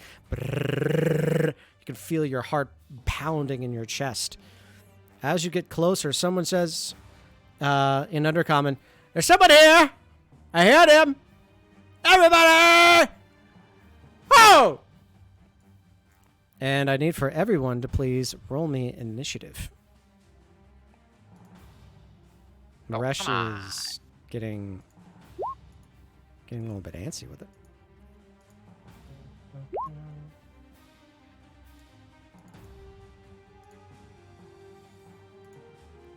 Okay. Now back to me being the Ravenous. It makes it a little bit trickier for me to do this all without a third monitor. I'm going to make it happen. Okay. So this guy... Ooh. This guy... is one of these. She... Did I roll 2 natural ones in a row? Yes, you did. That sucks. At least it was only in your initiative. Right? Last one. Okay. 2 really bad ones, a middle level, and 2 really good ones. Maresh, what is your dex mod? It is nothing. I'm a perfect 10 on dexterity. Got it. Okay, you're gonna go second then. Okay. In which case, this guy comes rounding the corner. This one rounds the corner, but he stands in the side here. You hear the sound of a bowstring being tugged on, and the other one puts his shield up. Looks like he's ready to receive incoming. Maresh, it's now your turn. Maresh? Or you mean Halvis? Maresh. Maresh got an 18. Wait, No, I got a 7. why do I have you rolled with an 18? Maybe that was before game started. Shame on you. Okay, that's fine. Halvis, you're up. First, I will have Headless and the Guildenstein. How far can they move? Mindless and Guildenstern, but okay. Guildenstern. I'm going to have them move 30 feet. Okay, you should be able to move them. I'll put one here. One there. Okay. And I will move up behind Headless and holler, I know what you did, and release off a what's that called? Chilled touch at the one at the front. Okay, so the one closest to you? Yes. Okay. Is Chill Touch a one he has to dodge? Okay, he's going to have advantage on this because he took the dodge action. Why did that come up Acid Splash? Probably because I clicked the wrong thing. Well, that could be it. Right one that time? Yes, right one that time. Okay, so it's not going to hit, unfortunately. But I would still have had you roll a disadvantage for that, remember, because you took the dodge action. So all attacks against him have disadvantage. But 13 isn't going to hit. So you do the chill touch and he puts the shield up really quickly. Okay, that's your action. Your bonus action to command the undead and your movement. And so that movement, is your yep. full turn. Okay, Dirt, it is now your turn. Excellent. Quick question: is this gray C-shaped thing? Is that a wall, or is that just to show elevation? A large wall. Okay, thank you. This is more like a large dome kind of structure. Okay, excellent. I'm going to move in position next to Hal. Using my natural halfling ability to hide behind skeleton. Okay. And then I would like to let's kick it off. I would like to cast Shatter right in the middle of these three figures that I can see. Okay. Gotcha. That's an AoE effect, so dodge does not count. Okay, so con save. Got it. Give me just a moment. Okay, 1, 2. Con. Fail. Succeed. And fail. Okay, so 16 points of damage. 1, 6. This one only receives 8. The one with the bow only receives 8. The older guy with the stick, however, receives all 16. Nice. And then I'll use my cunning action rogue ability to hide on my bonus action. Oh, you're a halfling, so you can hide behind other creatures, right? Yeah, behind medium-sized creature. Okay. Roll with Nice. disadvantage because it's a skeleton? Sure.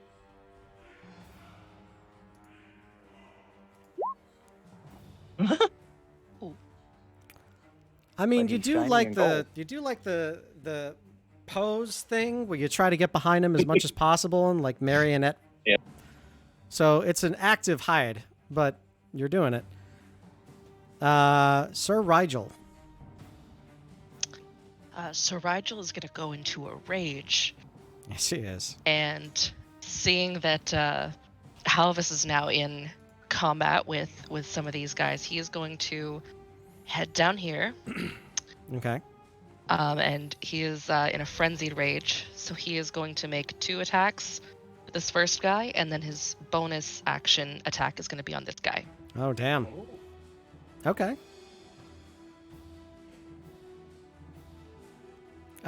So if the 2 attacks are on the first one, remember, these are disadvantaged because you took the dodge action. Oh, So okay. that first one is the one I'm going to take. So 5 points of slashing damage plus 2 rage, 7 points of damage total. As you come around that corner, they all, you're dead! And you just, and you just slash deep into this one. The next one, disadvantage 12. He puts a shield up in time for you to block it, but you and press down deep. Okay, and the next one is against the caster. 12. Yes. That one is Oh, is not that going to hit, dis- unfortunately. What Okay. do you, what Was do that you one a usually get to disadvantage hit? No, it's not. Oh, no, right. That one's not a disadvantage. So that one's a natural 20. Wow. So just roll me another d10. Okay. Okay, so 7 plus 8 is 15, plus 4 is 19, plus 2, 21 points of slashing damage on that guy. Yeah, he's real bloody now. Nice. And as that Bella happens, on you're a like, battle cry. no! I took your heart! I took your heart myself! And you're just looking at him. Ah! Actually, I have a voice mod for this, but voice mod's been destroying my streams lately, so I'm not even going to attempt it. Okay, Sir Rigel, that is your bonus action and action. And movement. Yep. And movement. That's his turn. Okay. Next is the tiefling that's inside. The tiefling moves back and begins chanting, but does not cast. Maresh, you're up. Keisha was going first. Oh, okay. Keisha can go first. Oh, okay. So Keisha. So I guess gonna neither one of us knew that Keisha was going first until Maresh just said it. I forgot for a second. Keisha is gonna go 30 feet right in front of this one. Ooh, nice. She is going to go into a rage also, following Sir Rigel. Nice. And she is going to strike at this one, which would be at disadvantage, correct? Yes.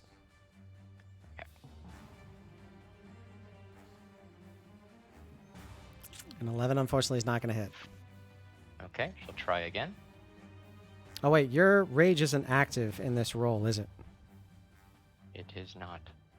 Okay. You're still at a +9, so that would be at a +11 to hit. Okay, so the second one is a 21 to hit, and it will hit. So that is...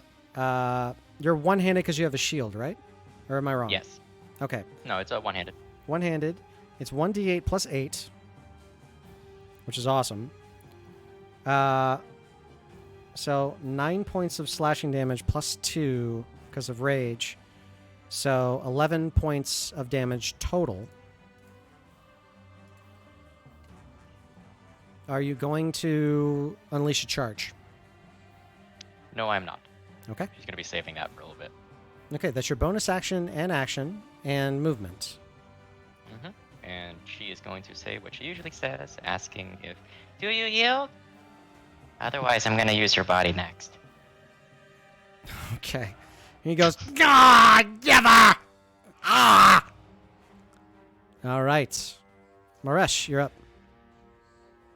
All right, Maresh is going to be taking a slightly different approach from everyone else, and he's going to double move all the way back here. Okay. And- Remember, this is a dome. Yep.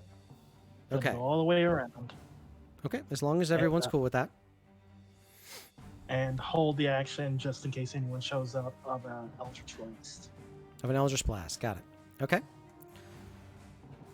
Next is the other fighter that's inside. Freaked out.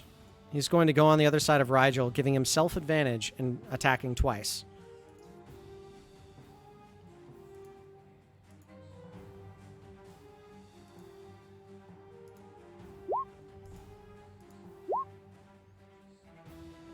So 17 to hit and 22 to hit. Both hit. Okay. He is doing this two-handed. So 13 to hit and 4 to hit, which is halved. So 13 halved to 6, 4 halved to 2. So in total, 8 points of damage.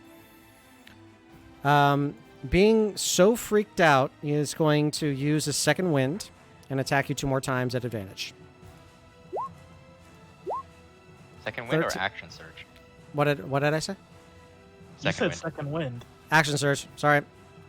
I was going to say, I thought second wind was a healing move. Yeah, my bad. In my head, it's the same thing, but in the game, it's not.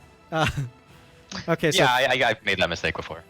yeah, it's because that's what happens when I get a second win. I do whatever I'm doing more. Yeah. Yeah, that's what I would think too. Yeah. Okay, 13 and 16 to hit. 13 does not, 16 does. Okay, 6 points of slashing damage, halved to 3.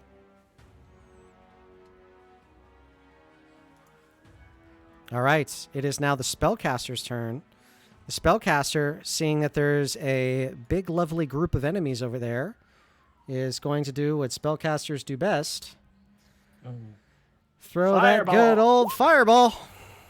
Yep, I need for everybody to please roll me a dexterity saving throw. Oh my god, he got maxed. Not Sir Rigel. So Sir Rigel does not have to worry about rolling this. Oh. But Keisha and Guildenstern, Mindless, Halvis, and Dirt all need to. I was trying to see if I got a rogue thing for that, but I don't think I'm high enough level. You're For thinking of me- evasion? Yeah, I think You that's have, high. you have uncanny dodge, I think.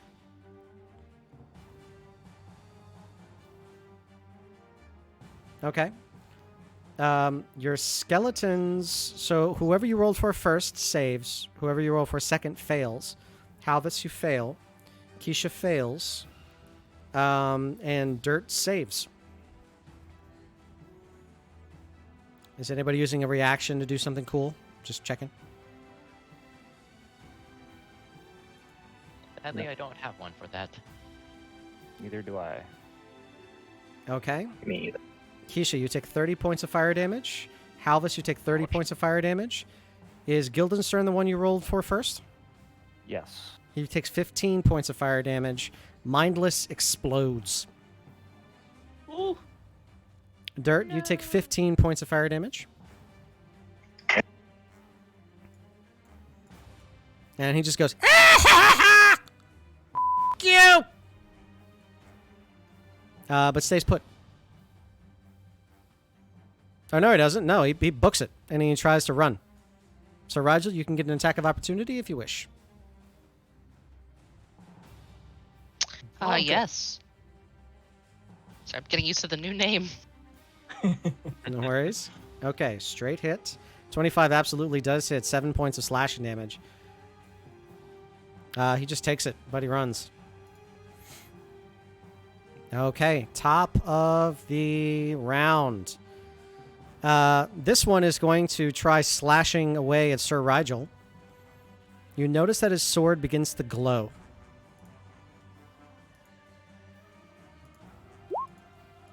Two. 24 and 19. Both hit. Okay. So that is 12, 6, and 4. So 10 total points of slashing damage. This one is going to Second Wind, which is restoring its health. It restores 11 points of health. And stays put.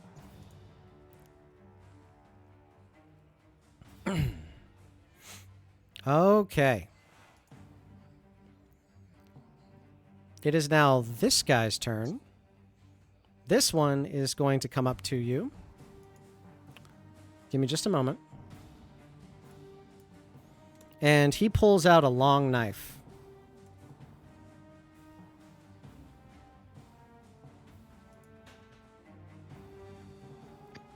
That's not a knife. Well, this one is still caked with a little bit of blood. 10 to hit, which probably misses. Correct. Okay. 20 to hit. That hits. Okay, this is against poison. So, con save from you. I have resistance against poison. So you From make being this save undead. at advantage. Okay.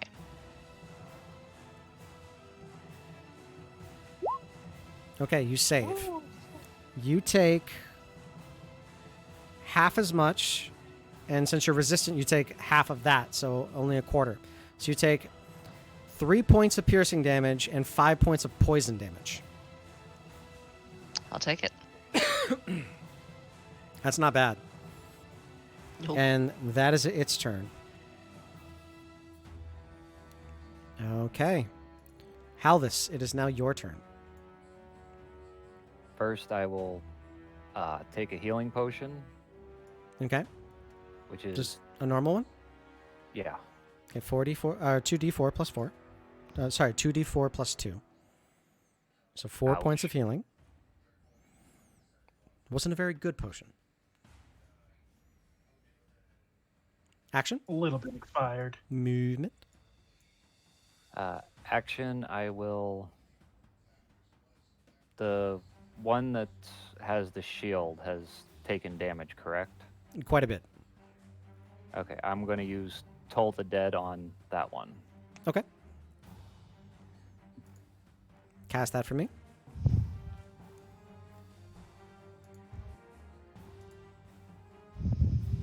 Toll the Dead is Wisdom. Fail. 12 points of necrotic damage.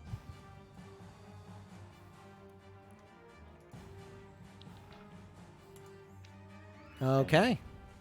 Movement, I will hop over here behind the wall a little, just so I'm shielded from them for the moment. Okay.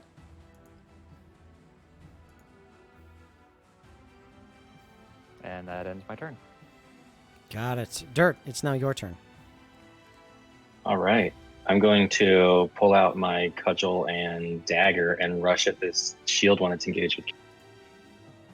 Got it. Go for it, bud. And then let's go with this. I noticed the cudgel's a light weapon, so 2-weapon fighting on this guy. Okay. Nice. Okay. So that is 18 to hit and 17 to hit. They both hit. So 2 points of damage plus 10 points of damage. So 12 total points of damage as both of them smack into them. Nice. And that's it. Okay. One moment. So that's the end of your turn. Sir Rigel, it's now your turn. He's gonna move out of range of this one, so taking the attack of opportunity, Okay.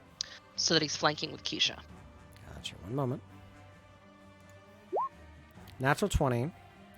Oh, It's boy. 13 All right. plus 11. 24. 12 points of slashing damage. And he's gonna do 2 attacks against this one, and his third attack, he's gonna turn around and hit this guy. Okay. Just got a notification. Go for it! 2 attacks at advantage. Advantage? Oh yeah, because I'm flanking. 22 is fine. So that's 6 plus 2. That's 8 points of damage. He's looking real bloody.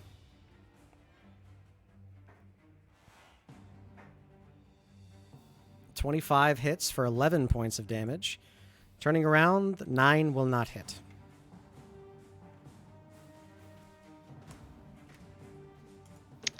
And that'll be his movement, or his turn.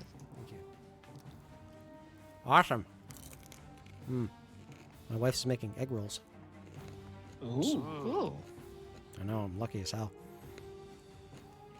You always have such good food during D&D.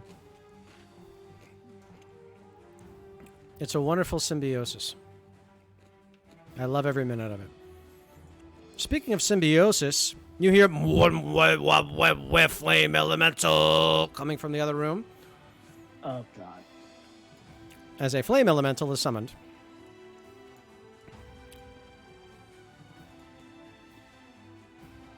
And you hear the female tiefling stop casting.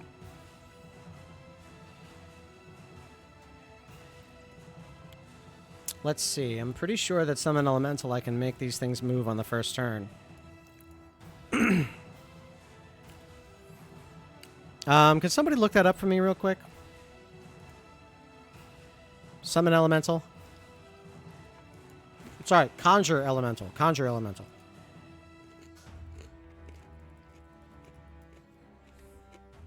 Conjure an elemental spirit. No, it should just be conjure elemental or summon elemental. One of those two.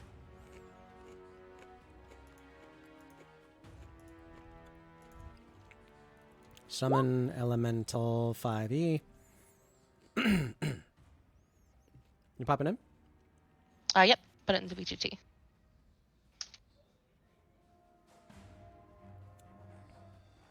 Does it act when it starts? Nope, I roll its own initiative.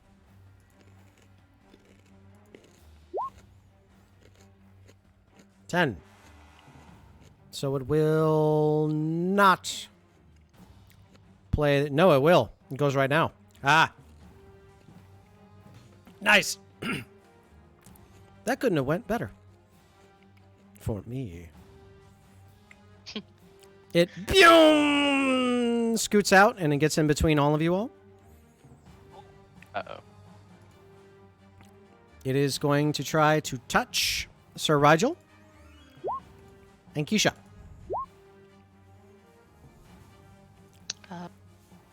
Either of those hit.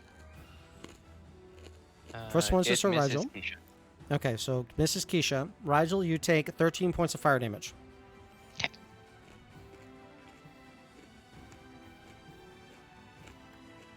How are you looking, Sir Rigel? Not the best, but not bad for a dead guy. Not bad for a dead guy, that's right. Okay. So that's the fire elemental's turn. You have that to deal with now. Baresh, you're up. I'm going to actually use my reaction to GTFO when that fire elemental shows up. Or sorry, Keisha. Your reaction is to leave. Can you do that? Yeah, skirmisher. If an enemy ends its turn within 5 feet of you, you can move half your movement. And it doesn't provoke opportunity attacks. That's nice. Okay, go for it. Got it. Now, Keisha, you're up. Okay, so Keisha is. Let's see. That looks like it hurts. So Keisha's gonna use her bonus action to do a second wind. Okay, Get bonus back action, somehow. second wind. Oops. Roll the d10, and we'll add 7 in our heads. Okay, so 15 points of healing. No, I think that's with it. Yeah, it's a 1d10 plus 6, so I only got the 8. You should be level 7.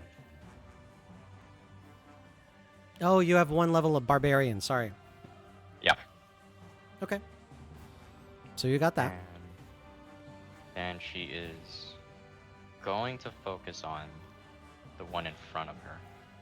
Okay.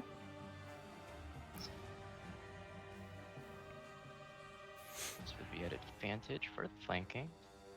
27 definitely hits. One-handed. That is still without the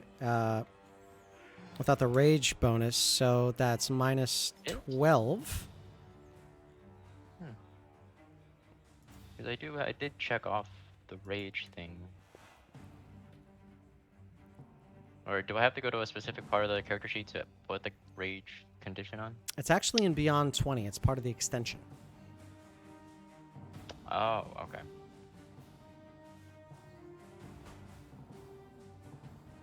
Yeah, I don't know why I had that earlier. No worries. then Happens.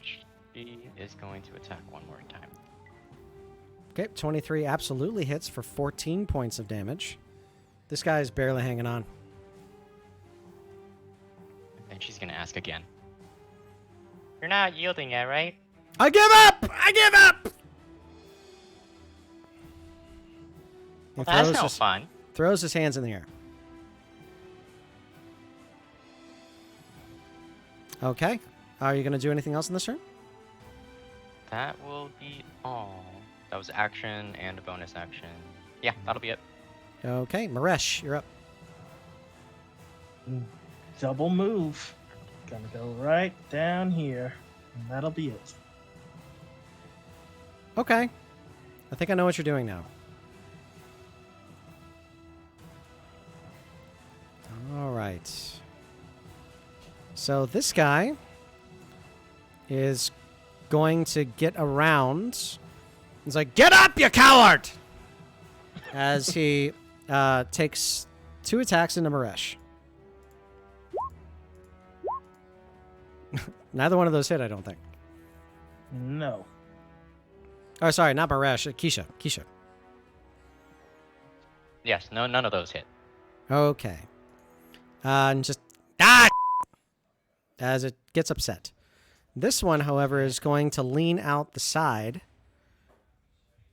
and he starts to chant another spell.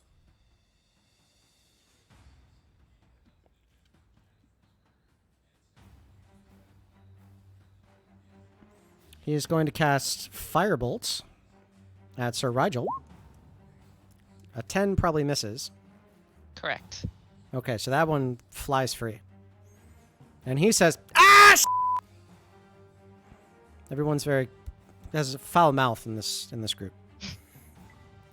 And that's the end of his turn. The one who's fighting tries to run through the flame spirit, and you hear a whisper coming from inside of the area. Or is coming from inside of the dome. As that happens, you watch as he burns up inside the flame spirit. But yes, do you want to take an attack of opportunity? Well, now that you said that, well, when he burns up, is the body still viable? Depends on what you're trying I'll to just use it for. leave it alone.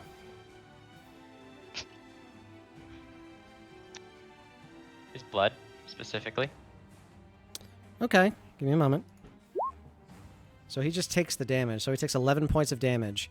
As he gets to the other side, he's still alive, but he's burning and is on fire right now, actually. Okay.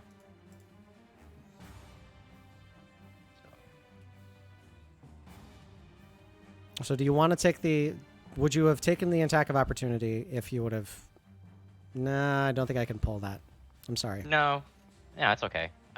Besides, he already said he was going to give up, so Keisha wasn't going to attack him anyway. But he does try to run. And that's as far as he can get because he is burning. And then he's only able to move half of his movement while going through him because it's rough terrain. That's it. Okay. Doesn't Rigel get an attack of opportunity, though? Potentially. Oh, yeah. Thank you for that reminder. I'll allow it. 16, unfortunately, is not going to hit. I'll remember for next time. Okay. No worries. Now it is the assassin's turn. The assassin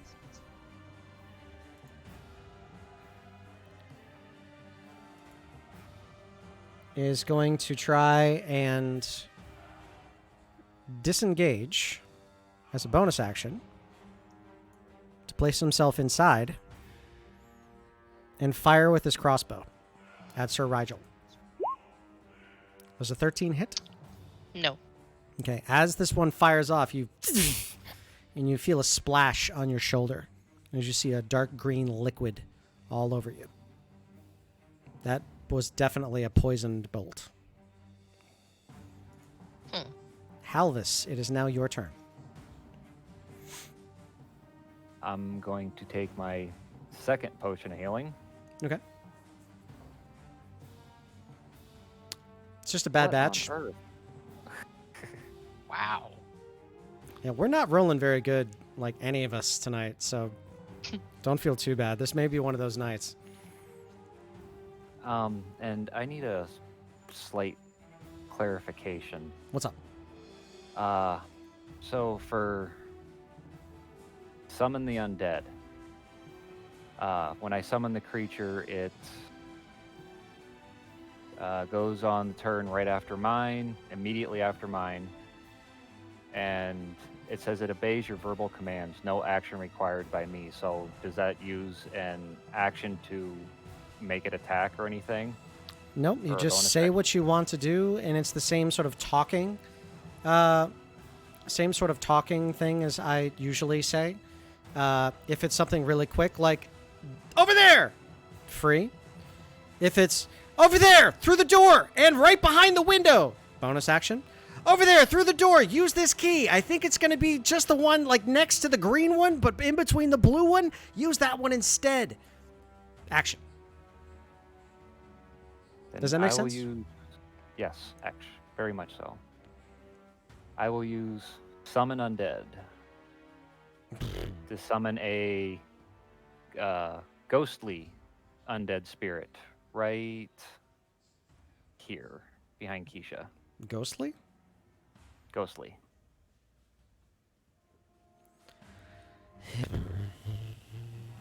Yeah, spooky. That is a So, very large text block. so it has, if I'm reading this right, 30 hit points. Ghostly can fly 40 feet. Oh, and it can go through people. And it can pass through walls and creatures. Okay. You can now control Ghostly. So please have that And I stat will block yell. up, and you'll be rolling off of that for when I ask you to. But I will control what he does. Okay. I'll holler, get inside and find the caster and kill it. Or get inside and find the caster. Okay. As that happens, it passes directly through. You're not sure what's happening inside. But you just hear a "ah!" coming from a familiar old crumpety voice. Okay, Halvis, are you going to move? For now, I will hold where I'm at. Okay, Dirt, it is now your turn. All right. I'm going to use my bonus action to activate the reach properties of this card. Okay. And then standing 10 feet away from this person that Keisha's engaged with, I'm going to try to smack him with. Okay. 15 is not enough to hit. I'm sorry. No worries. Then I will use... No, I'll stay put there. That's good. Is that your turn? Yep, that's fine. Okay, Sir Rigel, it is now your turn. You are in melee with the fire elemental. Rigel is gonna swing around to this side to try to be catty corner with Keisha Okay. and use all 3 of his swings on the fire elemental. Okay, go for it. 20 hits. I always forget advantage. 10 fails. So 20 hits. Yeah, that's fine. 24 hits. 16 hits. Okay. So 16 points of damage plus 13 points of damage plus 9 points of damage. 29. 36 points of damage total. Nice. Oh, damn. And that's his turn. Okay, give me just 1 second. Every time you hit it... Wait.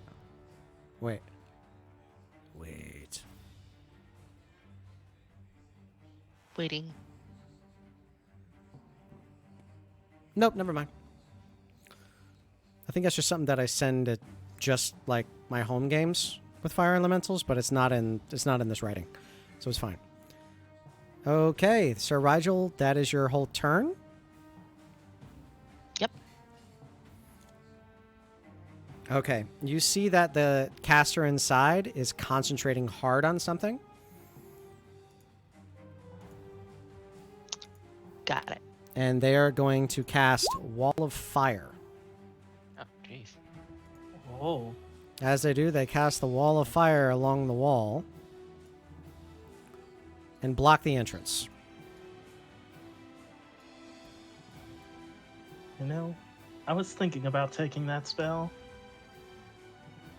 Okay. Keisha, I need you to make a dexterity saving throw, please. Okay, you succeed. You take 7 points of fire damage as you are next to the wall. Got it.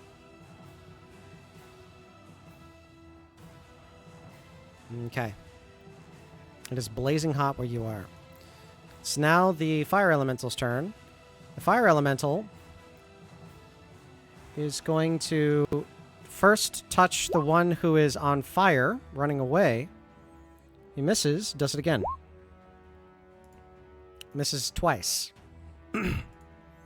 Oh. He rushes past and gets into both of their spaces and tries to burn both that one guy and Sir Rigel. Sir Rigel, I need for you to make a... stops within 5 feet of it. Before it moves and any other rolls go, Keisha's going to use her attack of opportunity to strike it. Okay, it is going to move, and I apologize. I did find this. So fire form, every time that a creature hits it with a melee attack, I do have to roll fire damage. Okay. Oh, okay. So, Sir Rigel, you're going to take 13 points of fire damage from hitting it 3 times. Okay. Okay, but it is going to go through him, barely doing any damage at all. Oh wait, And- before it moves though, Keisha hit it with her sentinel. Oh yeah, you have Sentinel, so never mind. So I will restore that 1 hit point.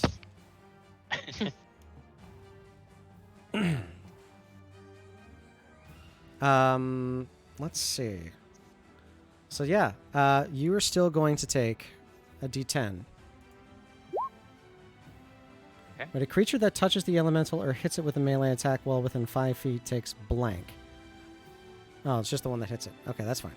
So you're going to take 8 points of fire damage. Okay. Yeah, but it can't move. Sick. Okay, Keisha, it's now your turn.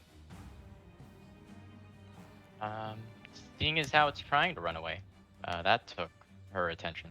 It's like, where are you going? Your fight's with me. She is going to attack it. Is she considered flanking with Sir Rigel right now? I'll give you that. Yeah. Okay. Let's see. Just break it twice. Okay. The 28 definitely hits. 11 11 does not. Oh, hold on a second. Your rage still hasn't gone through yet, has it? Oh, it should be on there. I turned the thing on. Oh, okay. Let's see the +2 on the far right. Is that it? Oh, it is. Okay. What is your... So, just so that I get this right, and I don't want to mess this up for you, is your weapon attack +9 always, or is your weapon attack +9 if you're raging? Always. So you actually rolled a 13 to hit. Oh. So those are 13s instead of 11s, I think. Okay. Okay, that makes more sense to me now. All right, so those are 13s. Those do hit. So 16 plus 2, 18. Minus 18. And then 11 plus 2, 13. It's really having a hard time holding on to its form, but you are going to take 2 more D10 of fire damage. 14 points of fire damage against you. Okay. Okay. So those are 2 attacks. Bonus action, or surge, sorry.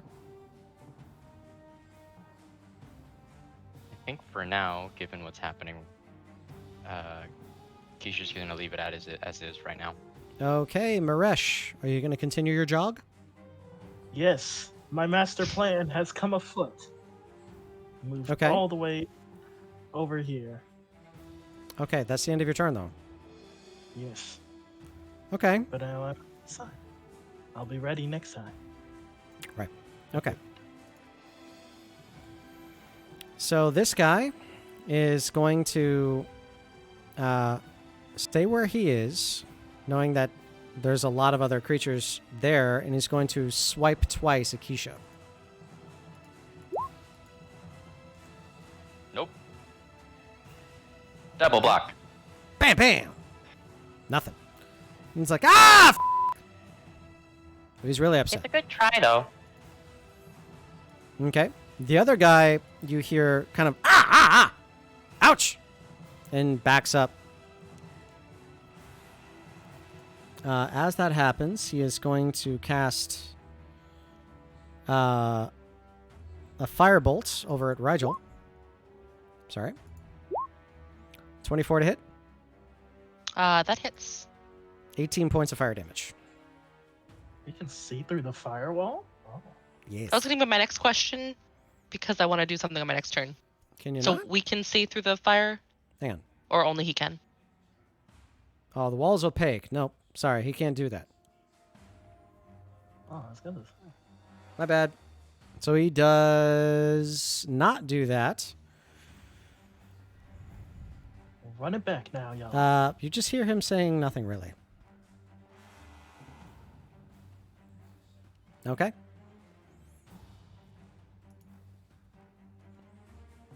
This guy is going to continue to try to run. So Rigel, you can get an attack of opportunity if you wish. Yeah, I'm going to chuck my hand axe at him. Okay. The fire elemental is going to touch him and grab him, and as he does, he wraps his hand around his head, and you just hear falls down flat. Oof. He's a smoldering pile of Duragar. Killed its friend. Okay. Okay. It's an elemental. It doesn't know friend or foe. Oh. Halvis, it is now your turn. All right, I will. All right. I will cast blindness on the fire elemental. Okay. I can't. Yeah, I can see him clearly. Mm-hmm. Con save 18. He saves. All right. Bonus action. I will have Guildenstern move up behind Keisha and attack this guy here next to her. Okay. Roll some of those attacks, please.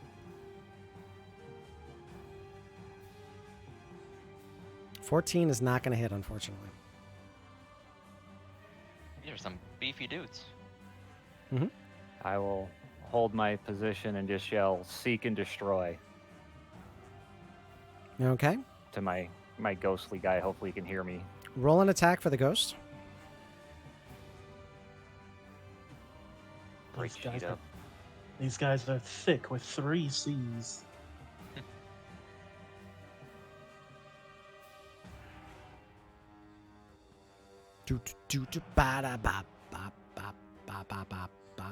Oop, wait. That's a Why'd D8. that do that? Melee weapon attack. Oh, use your spell attack modifier to hit. Reach 5 feet, 1 creature. Hit is 1d8 plus 3 plus spells level necrotic damage. Okay. Intelligence. So do I need to send my... Just use your spell attack modifier.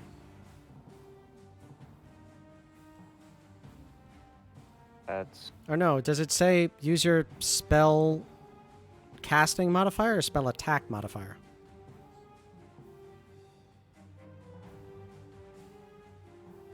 Ooh, too far.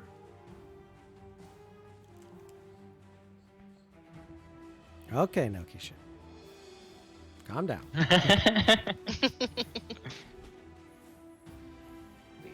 I'll do it this way. Paste.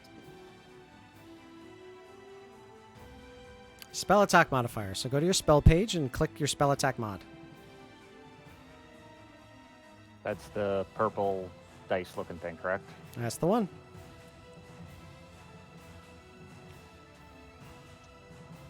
Okay. So roll me a d8. Oh, excuse me. Bless you. What is the spell's level? Summon undead? 3. Okay, it's 12. No, that's not right. 11. 11. Okay. One moment.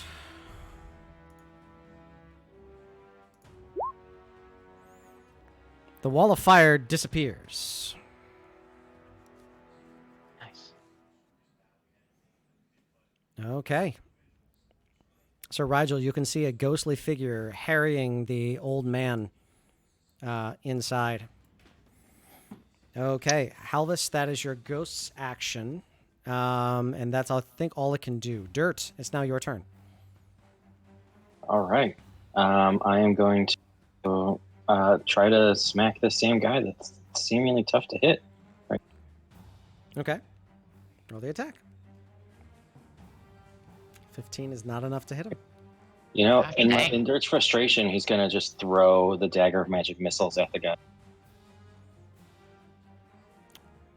It and goes right into the maelstrom of the fire elemental.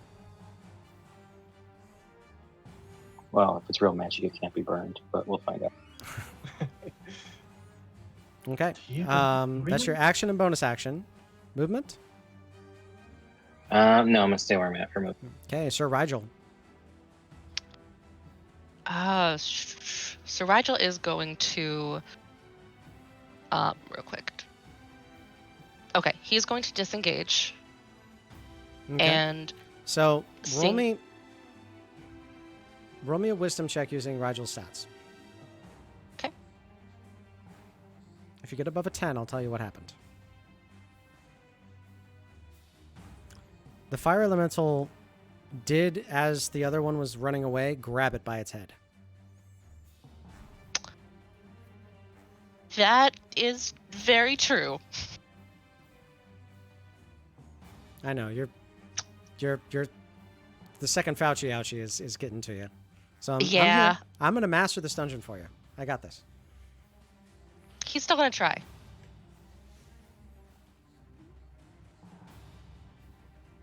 Okay. What are you gonna do? He's gonna try to disengage. So you're gonna use your I don't know if action he to can- disengage? Yes, Okay. and then move if he can. Yeah, he can. When you disengage, you do not take any attacks of opportunity. Even the head grabbing? Yeah. Oh, okay, yeah, no, he was gonna disengage, move, and then he wants to use his bonus action to smack this guy. Can you do that without making an attack? Let me double check frenzy attack.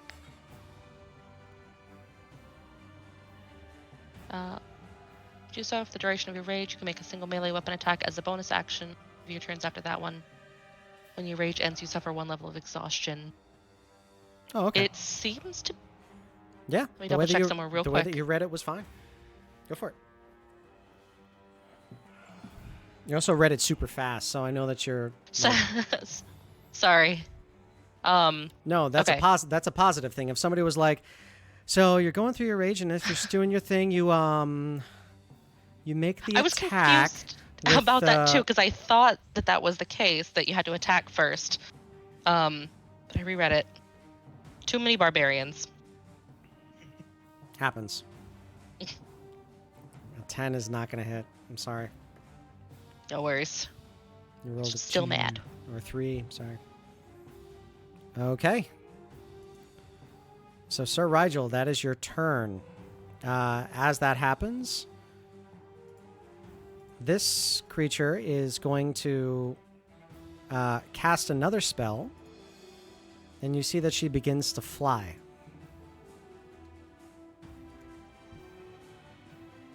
She is now 20 feet in the air and goes back. Okay. It is the Fire Elemental's turn. Fire Elemental is going to make 2 attacks against Keisha. 13 and 22. That second one's gonna hit. 12 points of fire damage.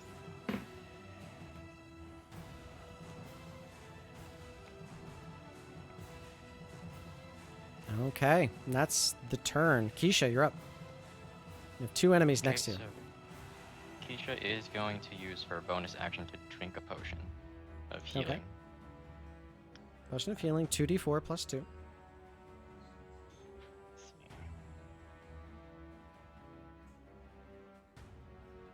6 points of Ah, healing. Wow. It's not bad. We need to go have a talk with Wallen. These new potions seem. I accidentally did damage, and it looked like I was dying for a second. And how bloody are these 2 enemies next to me? The Fire Elemental is in a term of bloody. He's bloody. The other creature, not at all. Untouched. Okay, so Keisha will use 1 action to disengage. Okay. Then she is going to move. Let's see.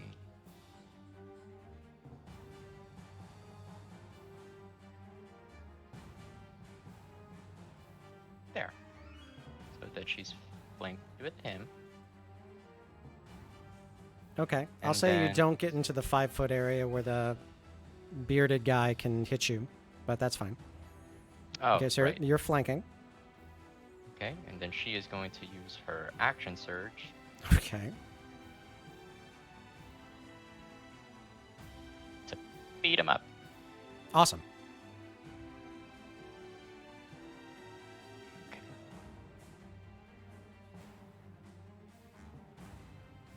Okay, 24 and 15, they both hit.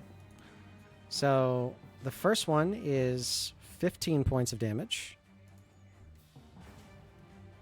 The second one is 18 points of damage.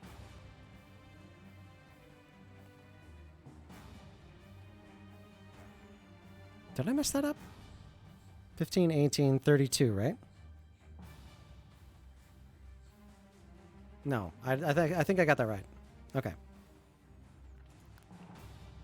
Okay, Keisha. That is action, bonus action, movement. Yep, that We good? should be it. Yep. Okay. Maresh, you finished your jog. Your friends are dying. Yes. It's fine. Oh, We're as long fine, as you're we're okay with that. We are going to cast ourselves a 3rd level Cloud of Daggers. Cloud of daggers. Okay. It is a 5-foot cube centered on this spot right here, so it only hits these enemies. Okay. A 5-foot cube? Mm-hmm. Got it. So I think that would Is it only... like hitting the elemental from the waist down? Yeah, but do you want it to hit both of them? Is that right? Yep. Okay. It When was it, like casting like right here. Like right in between. is it not like 5 foot all around? That's how I was interpreting. No, that would be a Like- 15-foot cube. And okay, then A 5-foot cube is just one square. then would right here this square be the hitting both of them, or Well, you could pick a square. If you wanted to split the difference, I would give them advantage on their saving throws. Or I would give them, if they make the saving throw, they take no damage. Which one do you prefer? Or you can the just sec- select, or you can just select one to take whatever. in that case I'll focus it on this guy. Okay, you're going to focus it directly on that guy. Understood? So Yes. he's got to roll a dex save. What's your DC? Is there a save for that? Is there a save, actually? I don't think so. So I think it it just just happens? happens. Yep, it just happens. It takes 4d4, well, in this case 64, when it enters for the first time and when they start their turn. Wow, Ooh. okay. That sucks. Nice. Okay, never mind. That's just brutal. I love that spell. Bonus action? No. But I will move up slightly. Okay. You are working up a sweat, a little bit of cardio. Okay. It is now this And guy's so- turn. He takes the damage again because He he takes the started his damage turn. again. Okay. He's going to leave the cloud of daggers because that sucks. I'll make the mark here though. There's a cloud of daggers right there. I'm not sure what cloud of daggers actually does. I've never had anybody cast a spell before, so there's that. He is going to attack Guildenstern first. 11 to hit.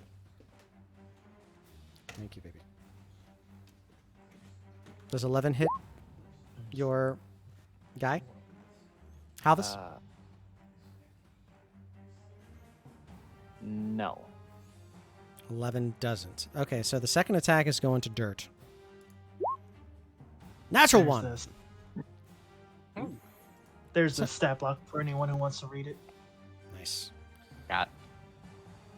Take a look at this. This is... I mean, Oh, Luckiest freaking guy. Look at that. Look at these things. And a huge bit of oyster sauce and hoisin. If you are in a place where you do not know what hoisin sauce is, oof, you got to go get some. so good. It's like a thick, salty, savory sauce. So tasty. Okay. Now it is the bearded mage's turn. After that assassin guy attacks me, I'm going to use my reaction to GTFO. Okay. Is this white area viable, or is it off? Is this totally off the edge of the map? It is. Once you start getting to the edge of the white, you're then out of role play. So you're just gonna have to tell me how far off you are, and I'm gonna make anything that you do like get back to the realm. Yeah. Sort of. No, that's fine. I'll just move out of melee with. Okay. Got it. All right. This guy is going to disengage and come back here. That's all I can do.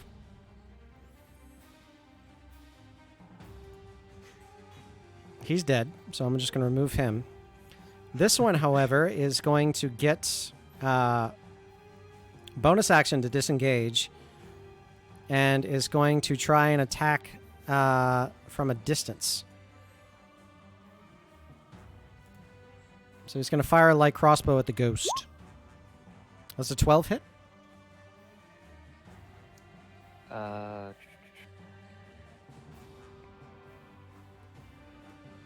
Natural armor is 14.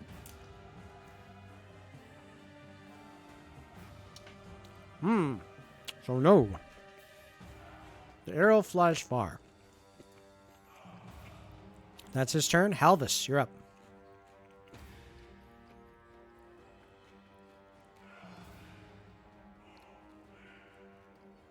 Alright, this Wand of Wonder is driving me nuts because it filled up my spell book. Sorry.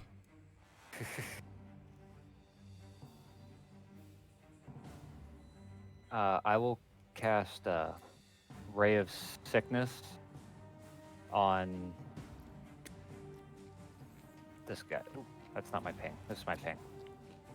On this guy. Okay.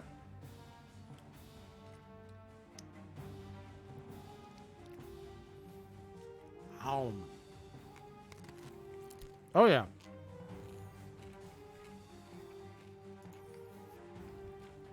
On hit, target takes 2d8 damage. No, I'm sorry. That one's wrong. It's plus 5. So it's an 8 plus 5, 13. Fails. On a failed save, it is also poisoned until the end of its turn. Or until the end of my next turn. Sorry.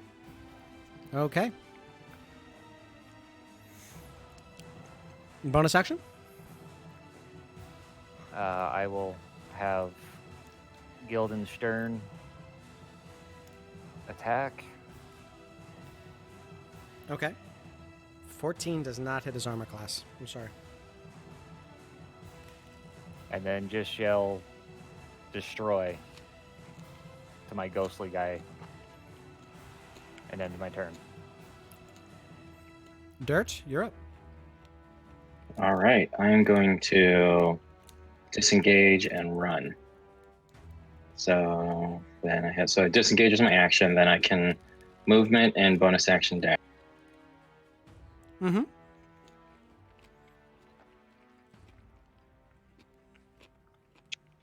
Cool. And I'll just hang out behind Keisha. Do you want to use an action? I disengaged as my action to get by the fire elemental. Isn't that your bonus? Since you're Well, out? so I double moved and disengaged. Got it. Okay. Aha! The mystery is solved. Okay. Sir Rigel.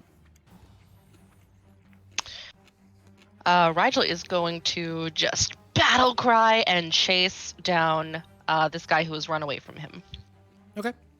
And then make all of his attacks on him. Got it. Light him up. 26 hits. 16 hits. Stop. Oh. Going too fast. After that second attack, you just and you chop his head directly in half. Nice. I think that is everything that he can do since I've No. already You used still my. have a bonus action. You just wave all three at the same time. Yeah, I already threw my my hand axe, and I haven't retrieved it. So I think that's. He's just gonna look up at the tiefling and point at her menacingly. I mean, if you just chopped the head off of my buddy and then pointed at me, I'd be fully intimidated. Good. So would that be an intimidation check? See if she can frighten it. Frighten her. I don't know if that's a bonus action. Sure, I'll let that be a bonus action. Oh! Oh my god! Hmm. Natural 20. Looking all like techno Viking. Yeah. No, you really do look like Techno Viking, which is awesome. A blue, sweet, tatted, sweet scarred Techno Viking. Yeah, so you stare up and you just and you start hearing her teeth chatter. And then with the teeth chatter, she is going to go back even farther. I need Sir Rigel, the ghost, Keisha, and Dirt at advantage to please roll me a dexterity saving throw, as she is going to cast her fireball. Ooh. Oh, damn. She casted a good one. 2 6s. Is that and dexterity? 1 Uh-oh. Mm-hmm. Oh no.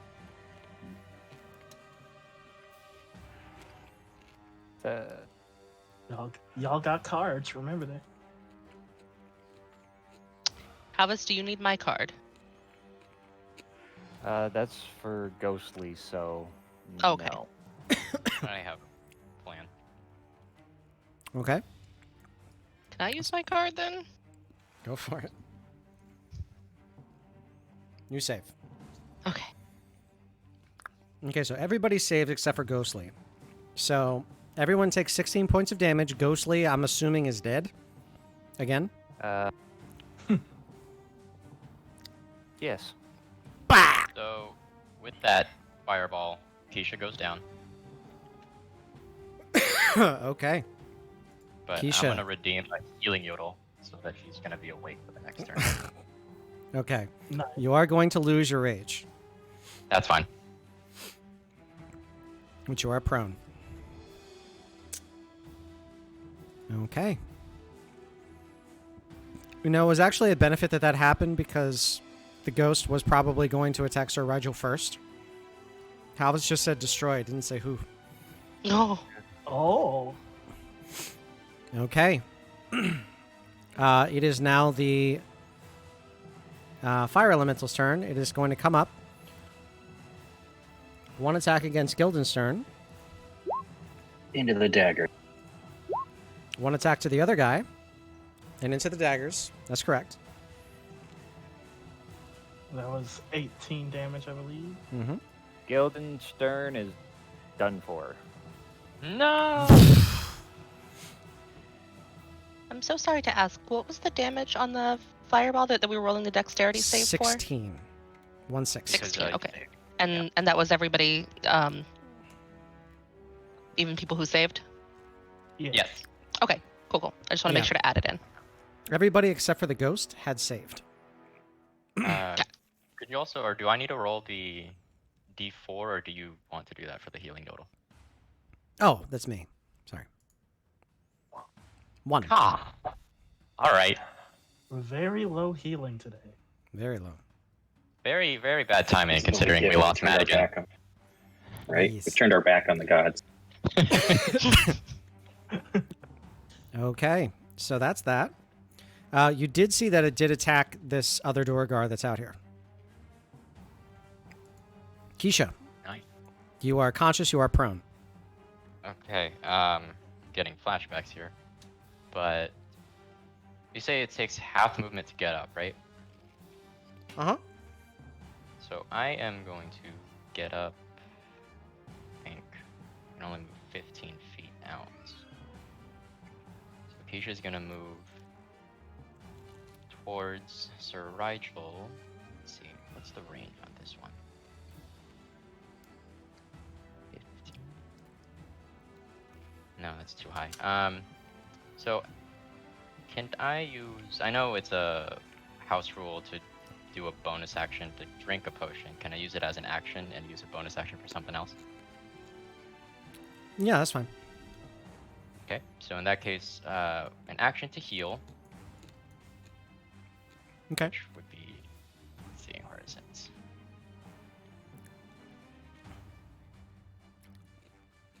Oh my goodness. 6. Okay. All right, we got this. And she is going to use her bonus action to suck the blood out of the corpse and make her little squishy ball friend. Okay.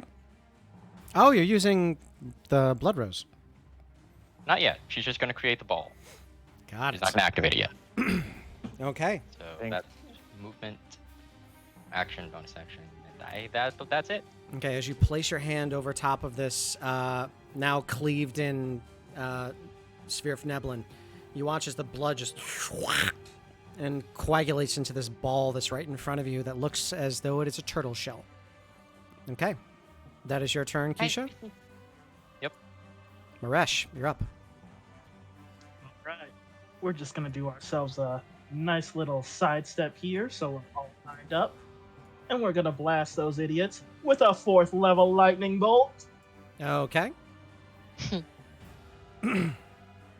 Nice. 2 dexterity saving Hell throws. yeah. The fire elemental rolls a natural 20, so it only takes... God dang it. 35 halved is 17? 17. Up. Does it do it? It does. Pew! He's gone. Nice. Ha! And the other one saves. But he does take 17 points of damage. And he's looking like he's on his last legs. Sick. Oh, wait. With poison, does that mean my saving throws are a disadvantage? I forget. Halvis? I don't know. Poison. No, for the touch of Disadvantage on attack rolls and ability checks. No, then that's fine. He does not save. Or sorry, he does save. Okay, Maresh, bonus action. I'm gonna pop 4 of my sorcery points to regain a 4th level spell slot. Okay. Sounds good. It is now that creature's turn. He is going to rush Halvis. 1 attack. 2 attacks. 20 and 21. Those both hit. You take 21 points of damage. You are now in melee. Uh-oh. I am now down. Halvis is down. Or no, I'm sorry. His attacks are a disadvantage. So I totally forgot that. I'm so sorry. So his next attack is a 20. It's the same damage, so nothing would have changed.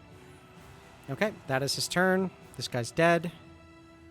It's now the rogue's turn. The rogue is going to come around the corner, get here, and he's going to fire at Keisha, seeing that Keisha went down. Nope. Man, he's a terrible shot.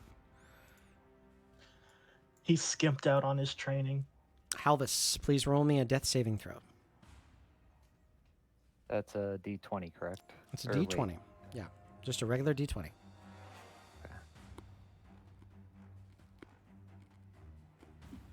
One failure. Okay. Dirt, it's now your turn. All right. First thing, I'm going to move over here by Rigel. Okay. And then I'm going to look at our friend who's up there in the air. And she's suddenly going to think that the ceiling over that stairwell is falling in. And she really shouldn't be going that direction. She should probably fly back towards us with this phantasmal force. Okay, Phantasmal Force. Intelligence saving throw. 5. She fails, and she takes 5 points of psychic damage. Heck yeah. Let me check and see if she maintains her concentration. She doesn't, and she just ah! lands flat and That's prone. awesome. So she lands flat, prone at Chiral's feet, and she's on the ground with no fly spell on her. Oh, Yeah, hey, so that Biz, happens. By the way, I redeemed a healing yodel. Okay. Oh, 1 point of healing. Wow. You are still down on the wow. ground, and you're still you're still prone, but you're awake. So Rigel, it is now your turn. Or no, I'm sorry. This is Dirt. rough. Sorry, Dirt. Oh, yeah. It is your turn still. That was your action and movement. Bonus action. Yeah, a bonus action. Just because we've trained it, I'm gonna use my face and just get behind her. I know Keisha has advantage because of the target's prone, but let's just throw some flank. Sure, just in case. Got it. Okay. Now it's Sir Rigel's turn. Sorry. Can we say that Sir Rigel would have the gut feeling that the person who resurrected him is not on this plane, or is down or hurt in some way? No, I'm sorry. All I right. would not. Then he is going to move over here. Oh, Okay. that's another healing yodel for Halvis. Nice. 4 And points. in his That's what we like to see. And in his rage, he's going to make all 3 attacks against the tiefling. Okay. Those are at advantage, right? Because she's Yeah, prone. those are all at advantage. Oh, So okay. let's ignore all of those. Roll them all again at advantage. Okay. Thank you guys for helping me with my brain. No worries. I probably would have 20, gone to. 26. They all hit. 9, 7, 14, 16, 14, 30. 30 points of damage. Nice. Okay, those are all of your attacks as you take the axes and just chop away. It is now her turn. As she does that, she is going to...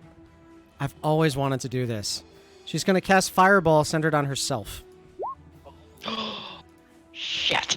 I need Suicide for everybody to please roll me a dexterity saving throw. Doesn't matter for Dirt. That's gonna hurt for me regardless. Yeah. Keisha saves. Dirt... Oh, no, wait a second. The only one who fails is Sir Rigel. Dirt saves. Keisha saves. One moment.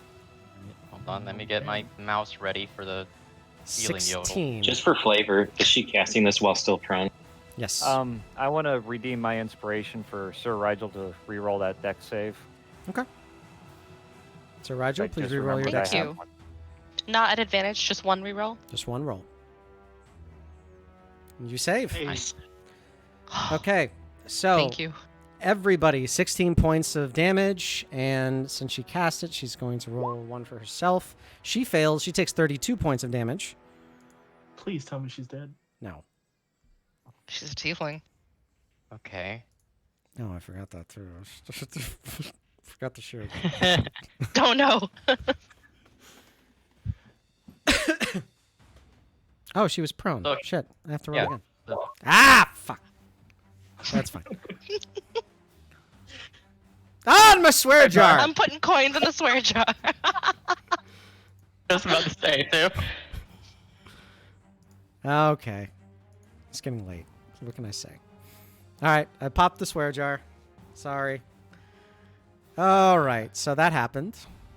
We We're got gonna a do the healing yodel same for thing. Dirt. Okay. And a healing yodel for Keisha.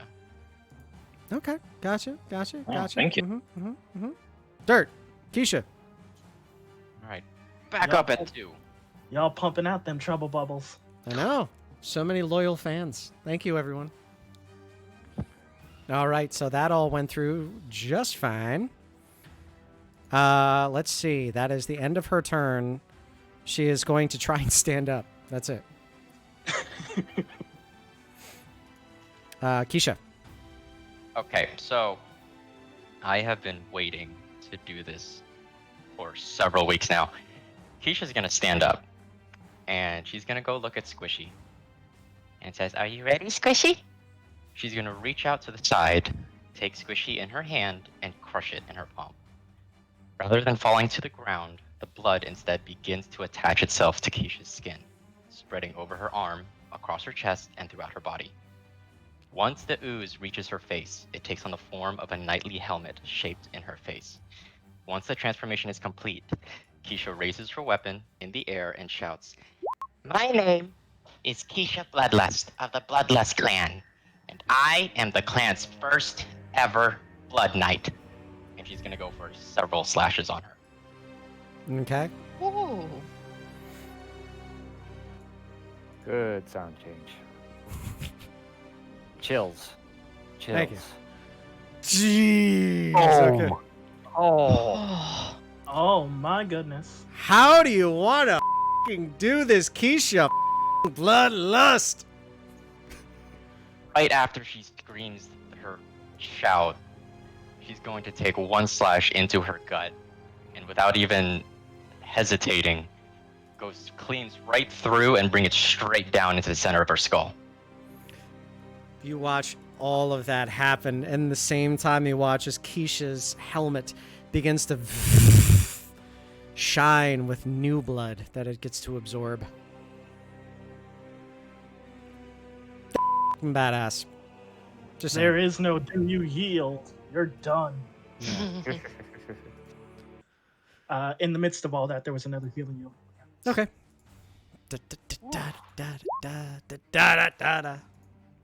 And Sorry, I was then, looking forward to that too. The number it's 2. last thing is she still has 15 feet of movement. Okay. So she's gonna turn around and move towards this poor guy. Okay. That'll be it for her now. Gotcha. Maresh, you're up. Alrighty. We're gonna move right up here next to this corpse. And Okay. targeting the guy next to Halvis.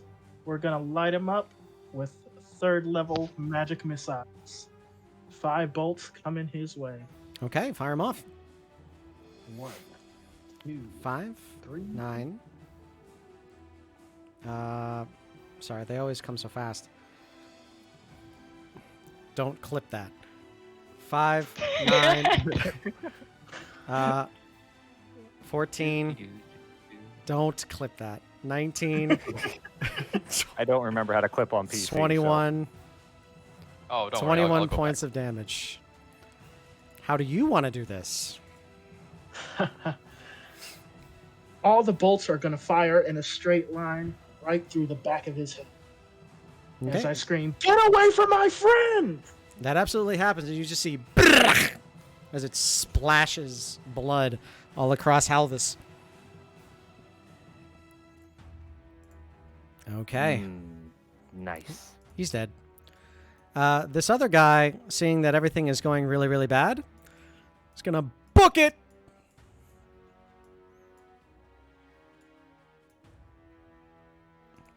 Halvis? Well then. What's the range on that anyway? Okay. Let's see. I just realized that Well, saying that in Spanish actually just makes it sound like I'm agreeing with you.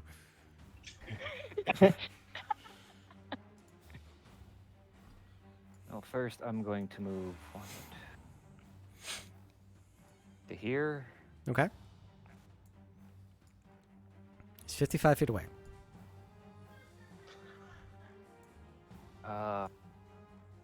Equipment. That's what I'm Ah, looking for. Rigel is down. Sorry. Blah.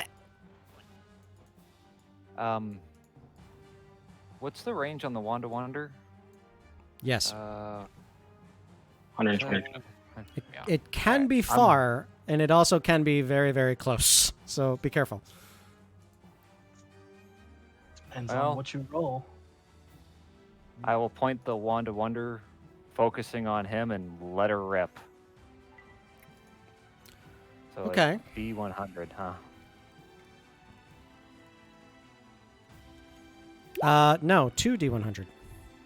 Oh, 2D100? Yep. You're rolling my Wand of Wonder. Oh. Oh. Don't clip that. Click that. Click that. Oh, okay, yeah. I didn't read that one. Uh-oh. Oh my god, you bastards. What the hell? So that's another one for the swear jar. You did it to yourself. All right, 7177. Give me a second. I have to control F this one.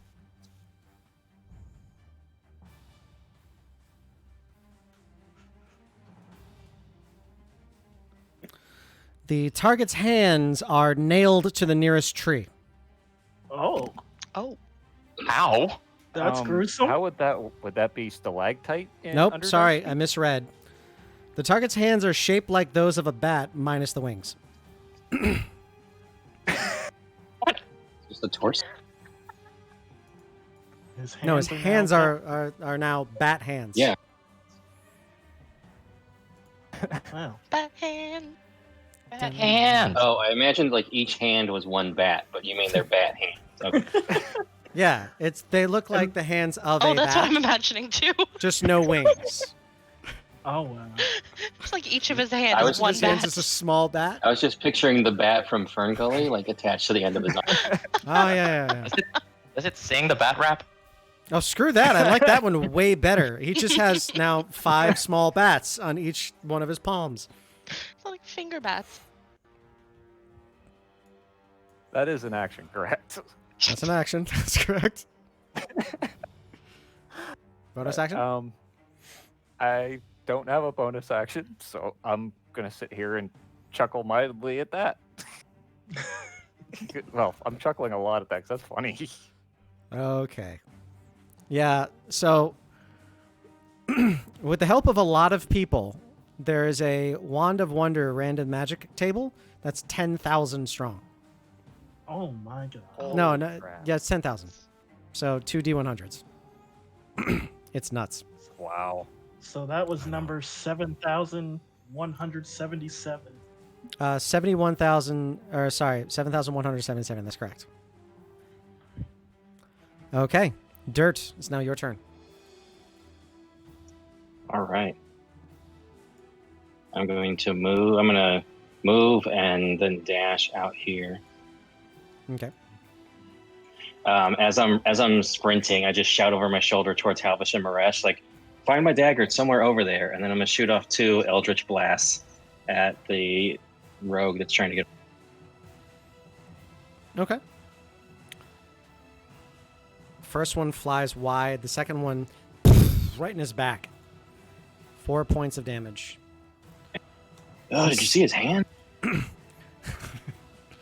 Aside from his weird hands, he's still looking fairly healthy.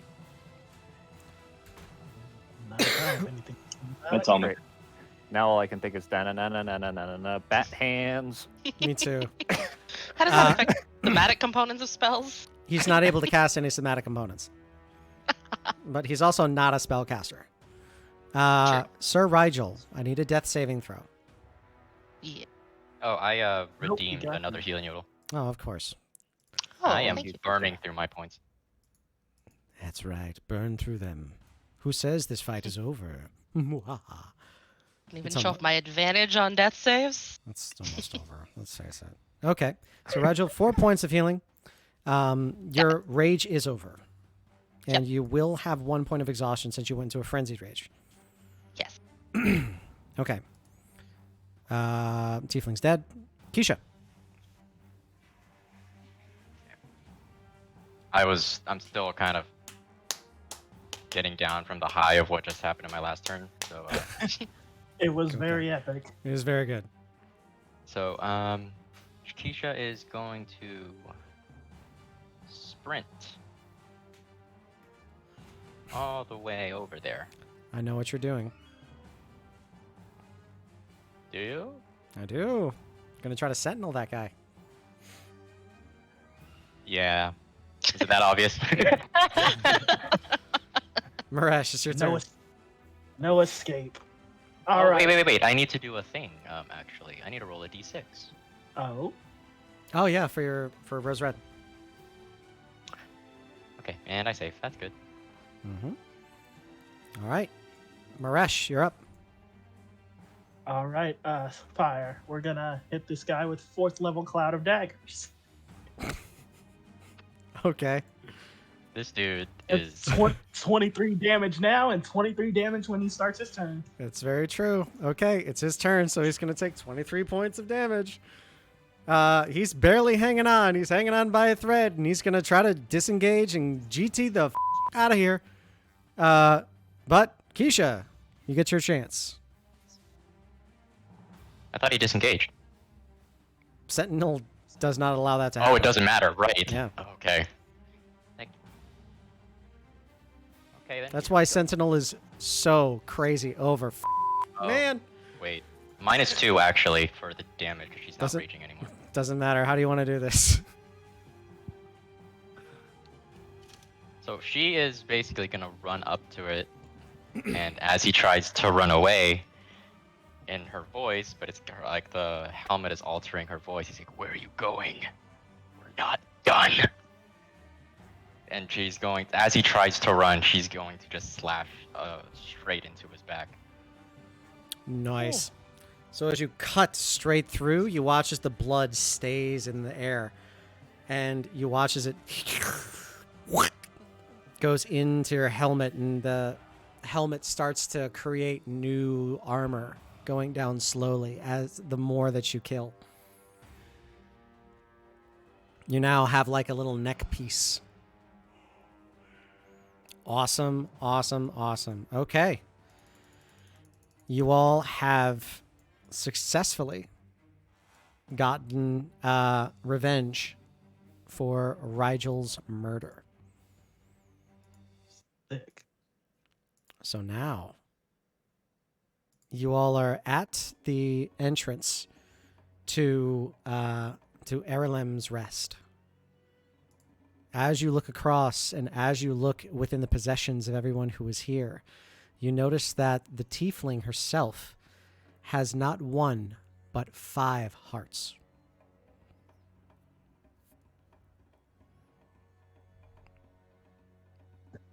Oh, so you can take your pick. 5 hearts. Oh, wow.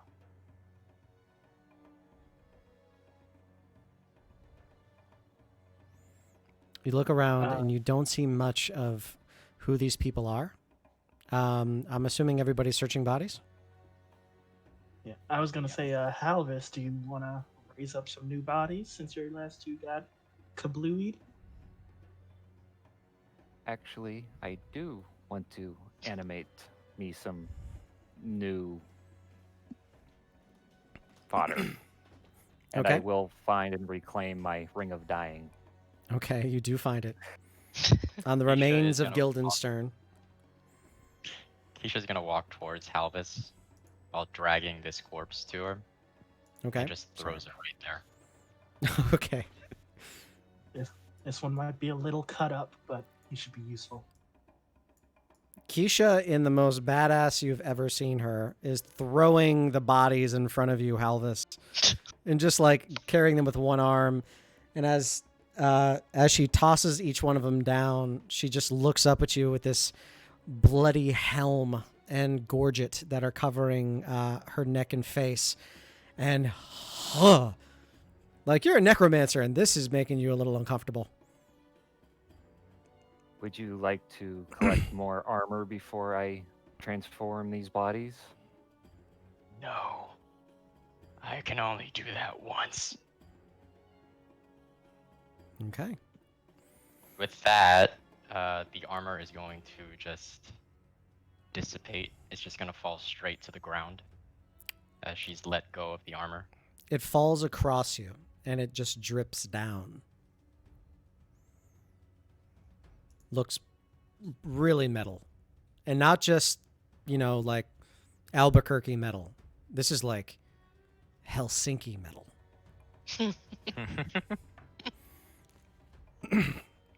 Okay, so Halvis, are you going to raise some dead? Yes, I'm trying to make sure I know how many I can actually raise. No problem. So before this actually happens, are you guys going to... so Halvis, you keep looking up that and making sure that happens. Maresh, Keisha, Sir Rigel, Dirt, are you going to do anything else while you're here? Yeah. Loot the bodies for any gold. Okay, investigation. Keisha, anything specific? Yeah, Keisha will help loot some of the bodies. Okay. I keep getting low rolls. Rigel's just gonna try to find his hand axe. Okay, you find your hand axe. And Dirt, are you going to do anything special? Well, first Dirt's going to recover that dagger that he. Okay. Then he's going to. Although very warm, you find it. Nice. He's actually not at all interested in the bodies. He's kind of curious. He's going to start poking his head down these stairs without getting out of line of sight with the party, but he wants to get a little game. Okay. You get a little gander down, and it's exactly how everybody who went down that route told you before. It's interesting that they were potentially trying to flee there. It looks like they were headed in.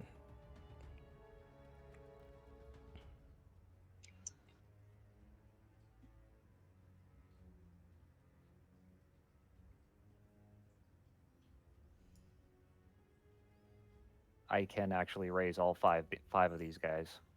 Ooh. Okay. Thick. How do you want to raise them?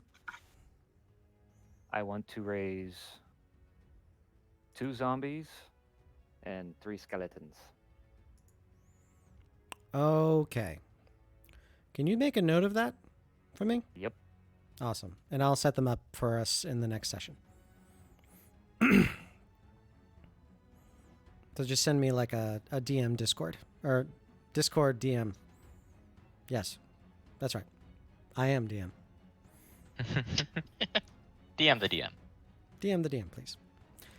Okay. I'm starting. They're just kind of staring at these guys to see if they're like kosher or if they're going to be like Rigel and still retain their personality. Definitely not kosher. You're very sure that the Torah has nothing about raising dead. But as you we have it in our book. I don't know what other books have. My mistake. Damn it. You get a card of inspiration because you spiked my joke and the joke went so much better. That was a good one. Flip it. Not Flip. Do you want to flip it? Always. Okay.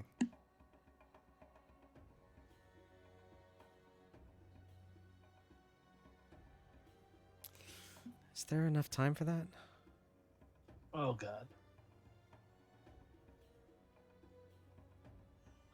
Dirt, where are you going to place your token?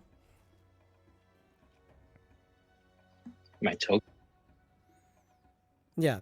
Are you getting back in with the crowd? Oh yeah, I'm right here, 10 feet away from the tiefling.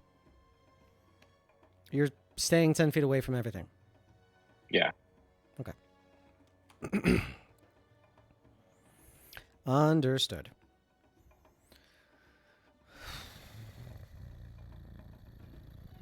I can't use this one. There's no way.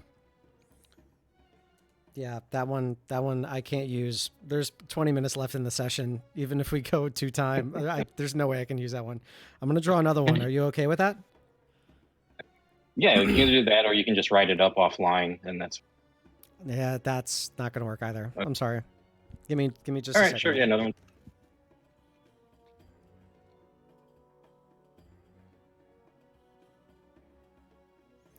Okay. As you start to go through the items and the things within their pockets, Dirt, You happen to notice that there are orders from them. As you are able to open these up and read the orders, they were on a specific mission. They were to find criminals. They were to find known murderers and take their hearts. Well, that seems on brand. All right. Dirt does not hesitate to share and translate these with the party.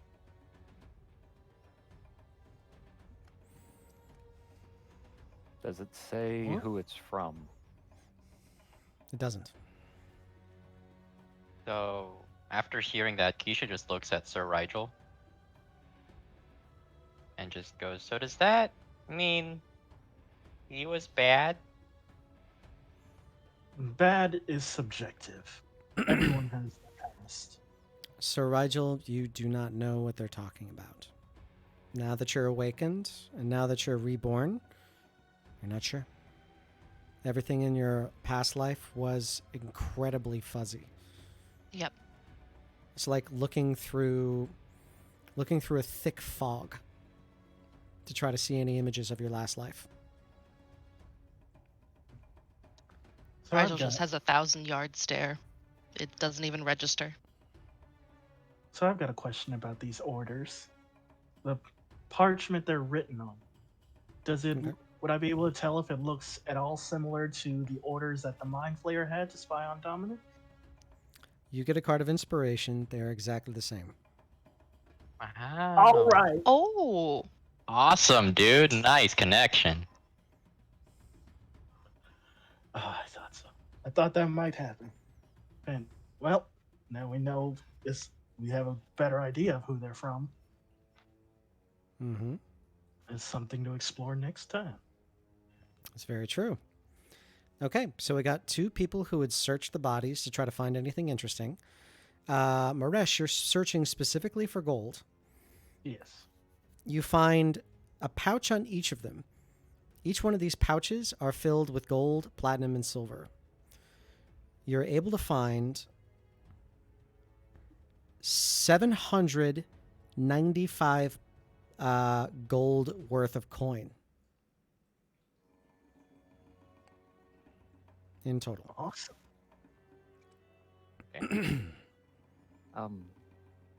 I'd like to specifically search the spellcasters to see if any of them were a wizard. I want their book. Okay, one of them was. The one with the beard. He was a wizard. You were able to find the spell book.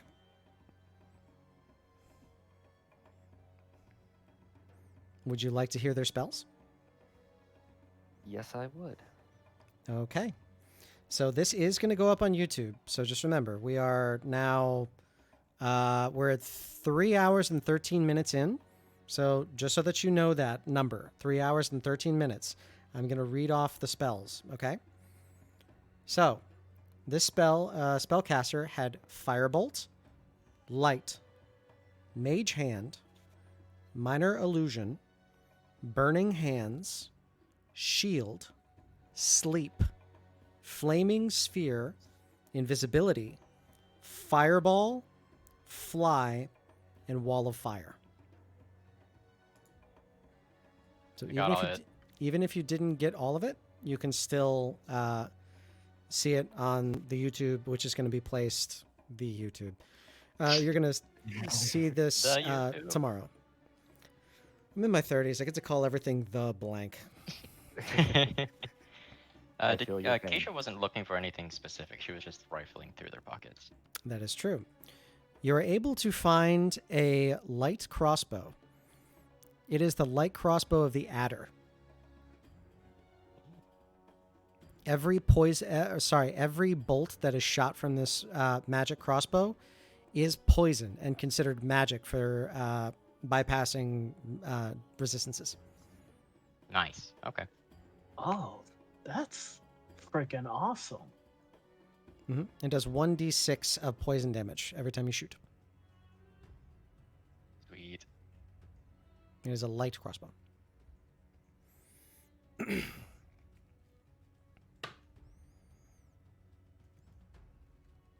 the rest of the weapons that you find are fairly mundane.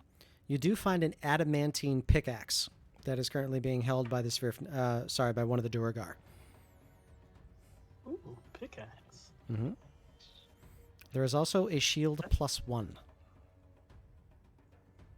You More need a shields. tool proficiency to use a pickaxe, or can I? Pickaxe is it's a tool. It's a simple weapon, but there is a strength requirement. So you just need to have a strength of 11.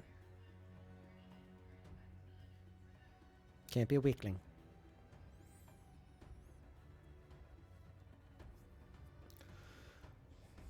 Okay. So as you search through the rest of the bodies, Halvis reanimates them to be his skeletons and zombies. And you all have some more indentured labor. But it's just the reanimation of old flesh.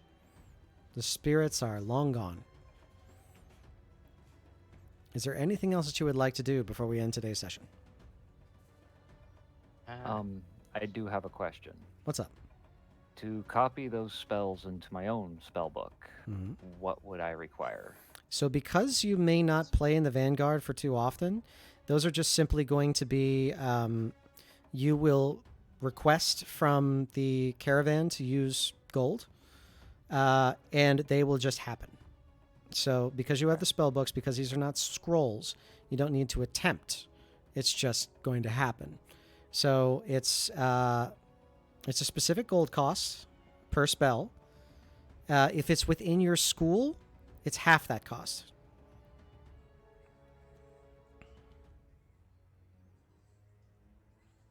And it was a wonderful session with you too, Keisha. Congratulations. I was waiting for you to do that super cool move. That's what I kept asking about. Is the corpse good or anything like that? I know. That's why I put a bunch of monsters out with you today. It was awesome. Glad you guys enjoyed it. Okay. So That was absolutely fantastic. Awesome. Glad you all enjoyed it. I'm always here for questions if you guys have any. So if you all enjoyed the show, please come and join us and you can be a part of it.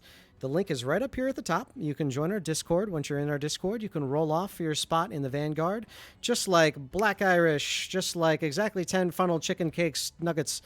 Victory NYC, Lord Geyser 21, and Horsenio did today. You can also play as the Ravenous, which is me rolling all of those monsters, and I will name them all for you. This is going to go up on YouTube in 25 hours. So I hope that you all have a wonderful night. If you haven't already got that Fauci ouchie, go out and get it.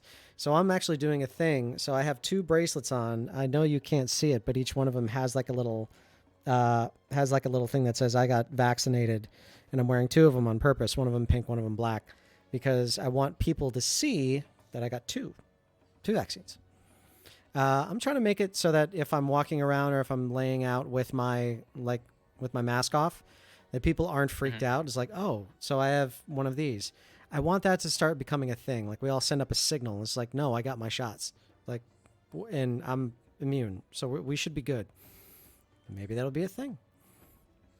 Okay. That'd be nice. So I'm wishing you all the best of health, all the love. I will see you again next week. If next week is... Yeah, next week's the 6th. So, yeah, my hangover should be over by then. Yeah, my birthday's May 5th. So, and I'm in Queens. So it's going to be nuts. Heck yeah, party! Oh, yeah, it's going to be a good time. All right. So we are going to go ahead and raid Critical Role, as always, to give you guys some more of those awesome trouble bubbles. R-A-I-D, C-R-I-T-I-C-A-L-R-O-L-E. Okay. Honestly, everybody, that was a ton of fun. Thank you all so very, very much. So before we go, actually, everybody has leveled up to level 8. Whoa! You all received 15,000 experience points. So do you guys want to go ahead and roll your hit points now? Because that's always exciting. Yes. Yeah. Okay, All Maresh, I right. believe you've already leveled up yesterday, so you're finished with that. Exactly 10 funnel chicken cakes, nuggets? So that's D12? 3,000. Oh, damn. Okay, you don't Dang! need me at all. Did you Uh, say 15,000 each or 1,500 each? 15,000 total. So 15,000 Oh, divided by 5, which is It's 3,000, I think. 3,000 each person. Which, I mean, if we don't reach level 8 from this because the caravan leveled up. No, the Yeah, caravan good leveled luck. up, yeah. So, Right. So we wouldn't really need to take the divided XP and put that into our character, would Yeah. we? Yes, you do. You add 3,000 experience points on top of you reaching level 8. Oh. Ah, okay. So Okay. everybody should be sitting at a cool 37,000. Mm-hmm. Dirt McGirt, what are you going to level up in? Oh, that's a good question. I could either go level 4 Rogue for the ASI or 5th level in Warlock. That's tricky. Come back to me. Okay. It looks like we've just raided anyway, so Lord Geyser? That's what wizard is. D6. A D6. I rolled a 3. I Take a rolled 3. Keisha. Keisha will go further into her fighter. I rolled a 2. Or no, I rolled a 9. You rolled a 2, so take the 9. Awesome. Okay. Victory, you can come back at any time to roll that Well, it's off going to be a inside the D8 either Discord. way, so Roll both a classes D8. are D8, so we can just roll. I rolled a 2. Take a Safe. 6. Thank Not bad. Okay. Do you guys have any questions before I call it tonight?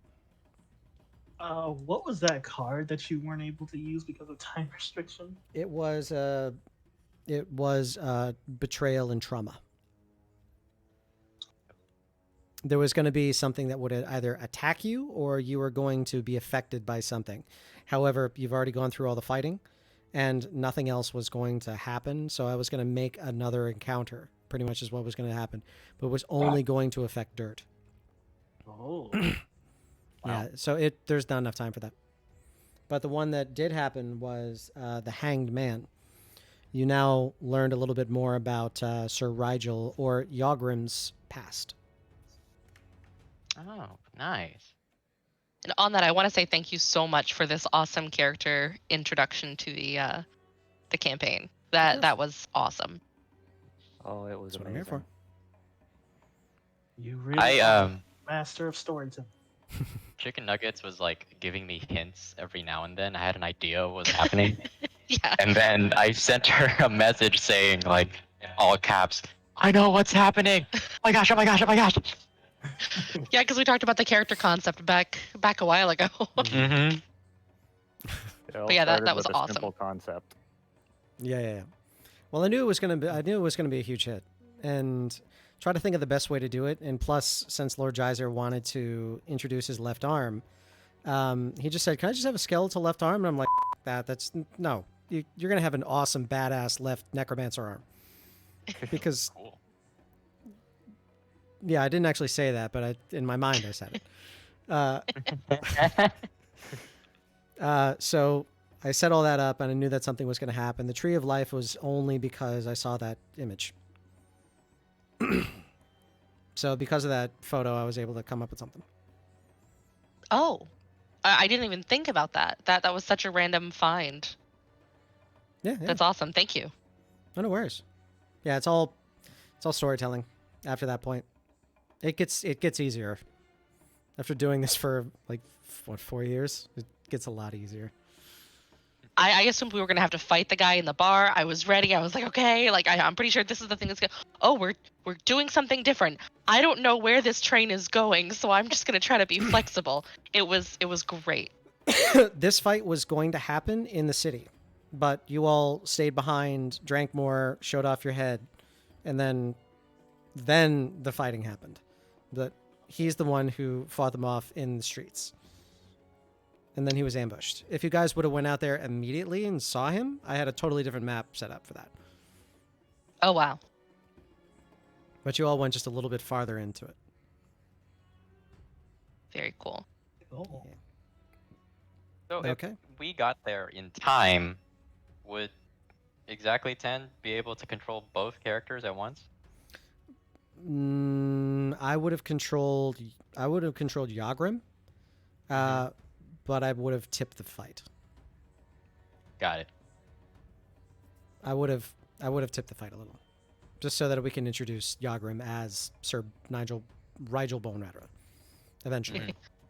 That's why she had such a tough time getting out of the bar. I was like, I don't know where this thing is gonna happen, but I'm gonna try to help. Yeah, but as soon as he's just like, yeah, prove it that you have a dragon's head. It's like, it's okay, I can go back to my caravan, which is a really far distance away, and go grab that. I'm like, that's enough time. I'm gonna carve this man's heart out. All right. Okay. Yeah, but Man, that was the idea. I've been leaving hints of the whole Blood Knight thing every now and then.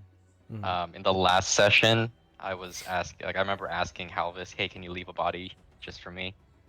In the role-playing channel, I left a just almost eerie description of roars happening in the middle of at the break of dawn. And at some point, I think I also wrote that someone caught Keisha just covered in blood. Yeah. Yeah. I read all those too, and that's one of the reasons why I was enjoying what was going to happen. I read everything you guys write. I do incorporate it as much as I can. Nice. It was really fun to drop those hints. See if anyone was catching on to it. All right, guys. Did you all have a good time tonight? Oh, very much. Oh, hell yeah. Definitely. Yes. I'm very glad my strategy of flanking managed to work out. I was so worried everyone was gonna die. I was like, is he going for a run? I think Running a lap. he was. And I knew what he was doing the moment he went even farther. And then I looked up his character sheet while you all were doing the thing, and I'm like, do you have shatter or something? Are you going to go through the back door? Are you going to like walk through walls? No, you're just taking a lap. Okay. And I think that I actually said that at some point. It's like, are you taking a lap? You're taking a lap. And at one point, it wasn't a question. It was just like, this is what's happening. It's okay. I'm trying to get back on my streak of being untouched. The Rush has been very close to death many times recently. That's true. Squishy wizards. All right, everybody. I wish you all the best. I'm going to call it. Take care and have a wonderful night.